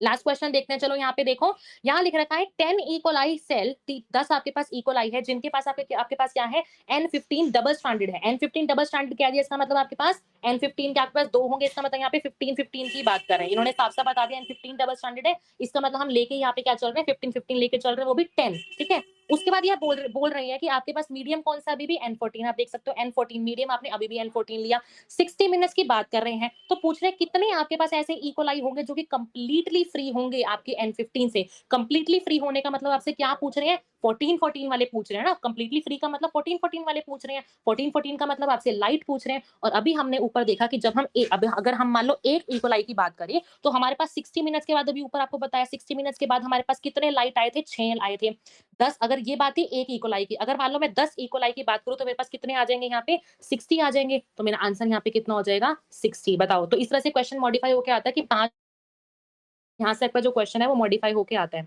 ठीक है सिमिलरली ये देखो यहाँ पे 80 मिनट्स का क्वेश्चन भी दे रखा है ठीक है उसके बाद अच्छा हाँ बताओ समझ में आया ठीक है प्राची 60 ठीक है तो ये पूरा एक्सपेरिमेंट था, ये थोड़ा-सा कन्फ्यूज़न होता है, ठीक है? अच्छा, अब ये तो हमने सारी बात अब देखो हमने जो ऊपर बात की अपने एक्सपेरिमेंट की, ये हमने बात की थी इकोलाई के अंदर, ठीक है? अब क्या था, एक टेलर साइंटिस्ट है, एक साइंटिस्ट है जिनका नाम था टेलर साइंटिस्ट, इन्होंने ना यूकेरियोट्स में करना चाहा, इन्होंने यूकेरियोट्स में एक्सपेरिमेंट किया, विसिया फाबा फाबा बीन्स ये तरह से एक प्लांट है, प्लांट कैसा होता है, यूकेरियोट होता है। इसका मतलब मैं सिंपल कह सकती हूँ यहाँ पे कि जो टेलर साइंटिस्ट थे, उन्होंने किसके ऊपर एक्सपेरिमेंट किया? यूकेरियोट्स के एक्सपेरिमेंट किया। कौन उसका एग्जाम्पल क्या है विसिया फाबा के ऊपर सेम एक्सपेरिमेंट किया इन्होंने भी अपने एक्सपेरिमेंट में एट द एंड यही प्रूव करा कि जो डीएनए होता है वो हमेशा सेमी कंजर्वेटिवली होता है वो रेप्लिकेट करता है अब हमने इस पूरे एक्सपेरिमेंट में क्या करा एक था, दूसरा बना दिया, दूसरा था, चौथा बना दिया। हमने कितने एक स्ट्रैंड से कितने सारे अपने स्ट्रैंड बनाए। इसका मतलब जो हमारा डीएनए होता है वो रेप्लिकेशन शो करता है, वो भी कैसी रेप्लिकेशन? सेमी कंजर्वेटिव मोड वाली रेप्लिकेशन हमारे पास वो शो करता है। बताओ समझ में आ गया? समझ में आ गया? रेप्लिकेशन तो आज हो नहीं पाएगा, एक काम करते हैं क्वेश्चंस कर लेते हैं। बताओ, करें क्वेश्चंस? करें? बताओ, समझ में आ गया? सबको क्लियर हो गया? बताओ क्लियर हो गया ना? हर्षी चेस एक्सपेरिमेंट इतने ही कन्फ्यूजन बता दिए मैंने, सारा गुण बता दिया, चेंज होके आ सकता है। मीडियन का देखो बहुत इंपॉर्टेंट रूल है। कुछ बच्चे रट के चले जाएँगे 15 है तो मैम इसका 25 रहेगा, इसका 75 रहेगा, इसका इतना रहता है, इतना रहता है। उसको याद नहीं करना। क्वेश्चन चेंज होके आ गया क्या करोगे फिर? ठीक है? हर्षी चेस एक्सपेरिमेंट देखो तुम्हारा टेस्ट में नहीं है, टेस्ट में नहीं है तुम्हारा हर्षी चेस, उसकी अभी मत करना, ठीक है? इतना मत सोचो उसके बारे में। क्वेश्चन सॉल्व कर लेते हैं, अभी उसका मत सोचो। चलो देखो, क्वेश्चन देखो यहाँ पे फटाफट से। If the length of E. coli DNA is 1.36 millimetre, जो कि हम ऊपर निकाल भी चुके हैं question, what is the number of base pairs? ये तो सीधा-सीधा क्वेश्चन है। सीधा-सीधा क्वेश्चन है। दी एक बार वो लास्ट वाला न्यूमेरिकल, अच्छा लास्ट वाला न्यूमेरिकल देखो, लास्ट वाला न्यूमेरिकल 1 सेकंड।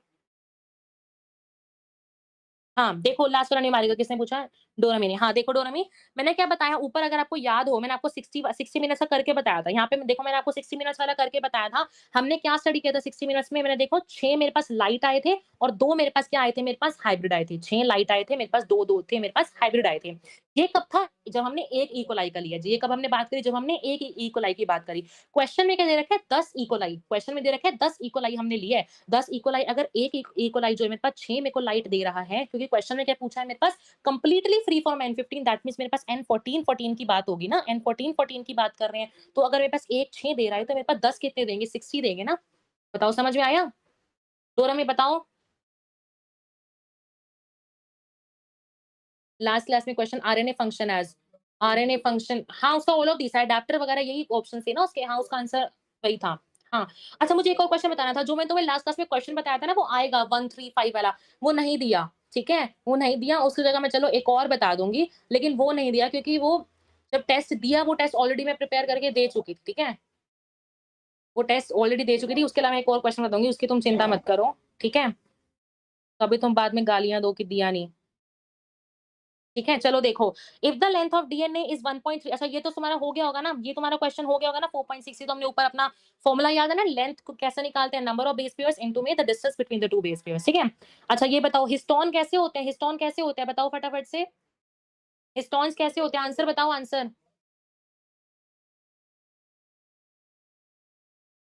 फिर से सो गए क्या सब? सो गए फिर से?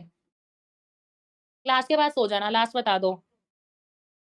हिस्टोन प्रोटीन्स कैसे होते हैं बताओ? हिस्टोन प्रोटीन्स आपको बताया था डीएनए नेगेटिव है और डीएनए रैप होता है किसके अराउंड? आपके हिस्टोन के अराउंड। तो हिस्टोन कैसा होगा? पॉजिटिव होगा और कैसा होगा? बेसिक होता है, ठीक है?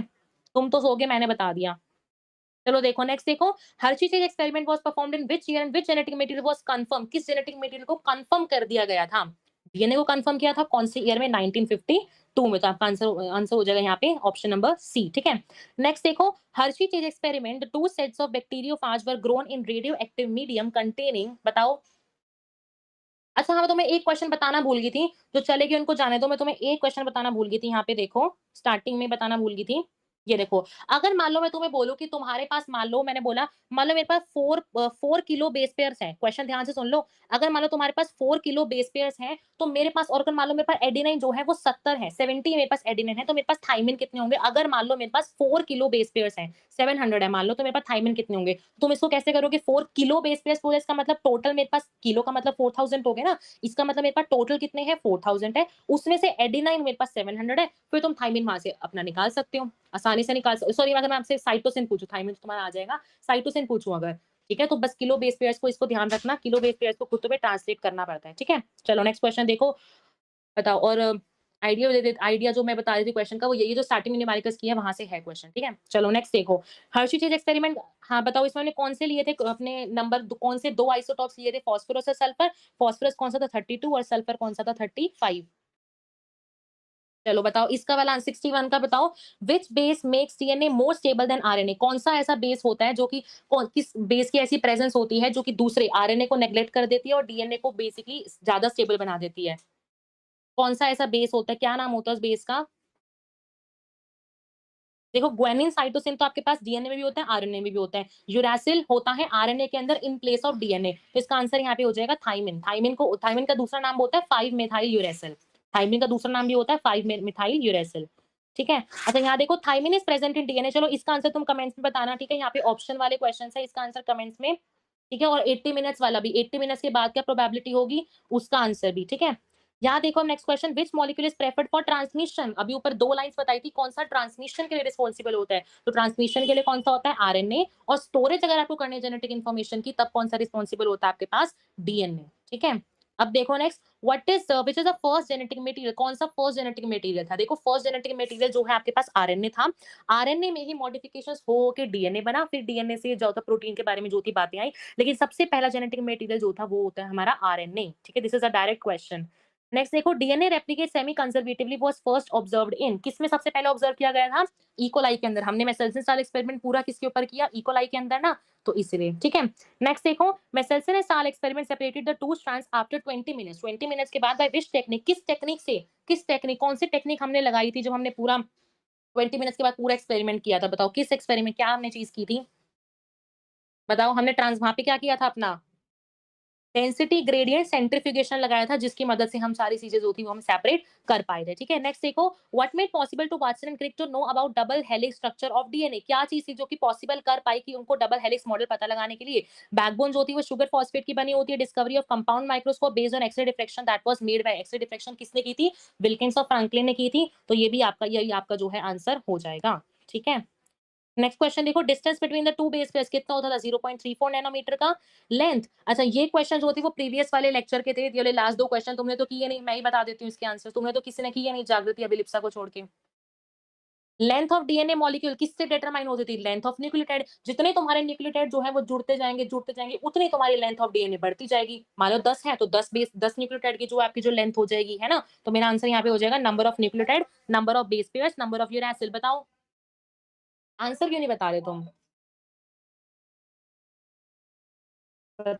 लास्ट क्वेश्चन देखो, मोनोमरिक यूनिट ऑफ डीएनए।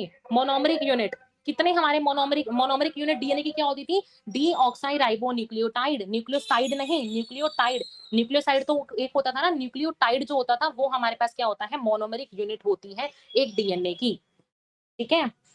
अब रेप्लिकेशन करना है, रेप्लिकेशन ऑल्दो सिलेबस में तो नहीं आएगा टेस्ट में, बट रेप्लिकेशन करना है। उसके बाद फिर ट्रांसक्रिप्शन, ट्रांसलेशन, जेनेटिक कोड और लैक ऑपरेंट वाला वो नेक्स्ट लेक्चर में करेंगे। बताओ रेप्लिकेशन करना है।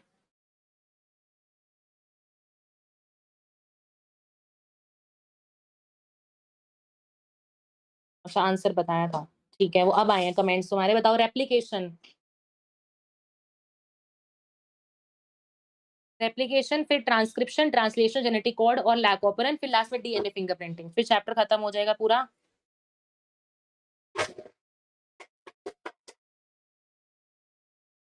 बताओ रेप्लिकेशन, आंसर ठीक थे सबके।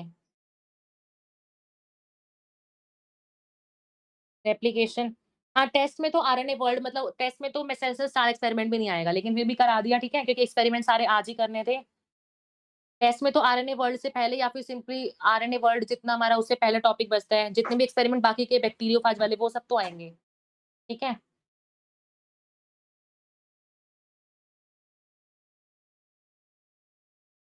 बताओ रेप्लिकेशन करना है तो।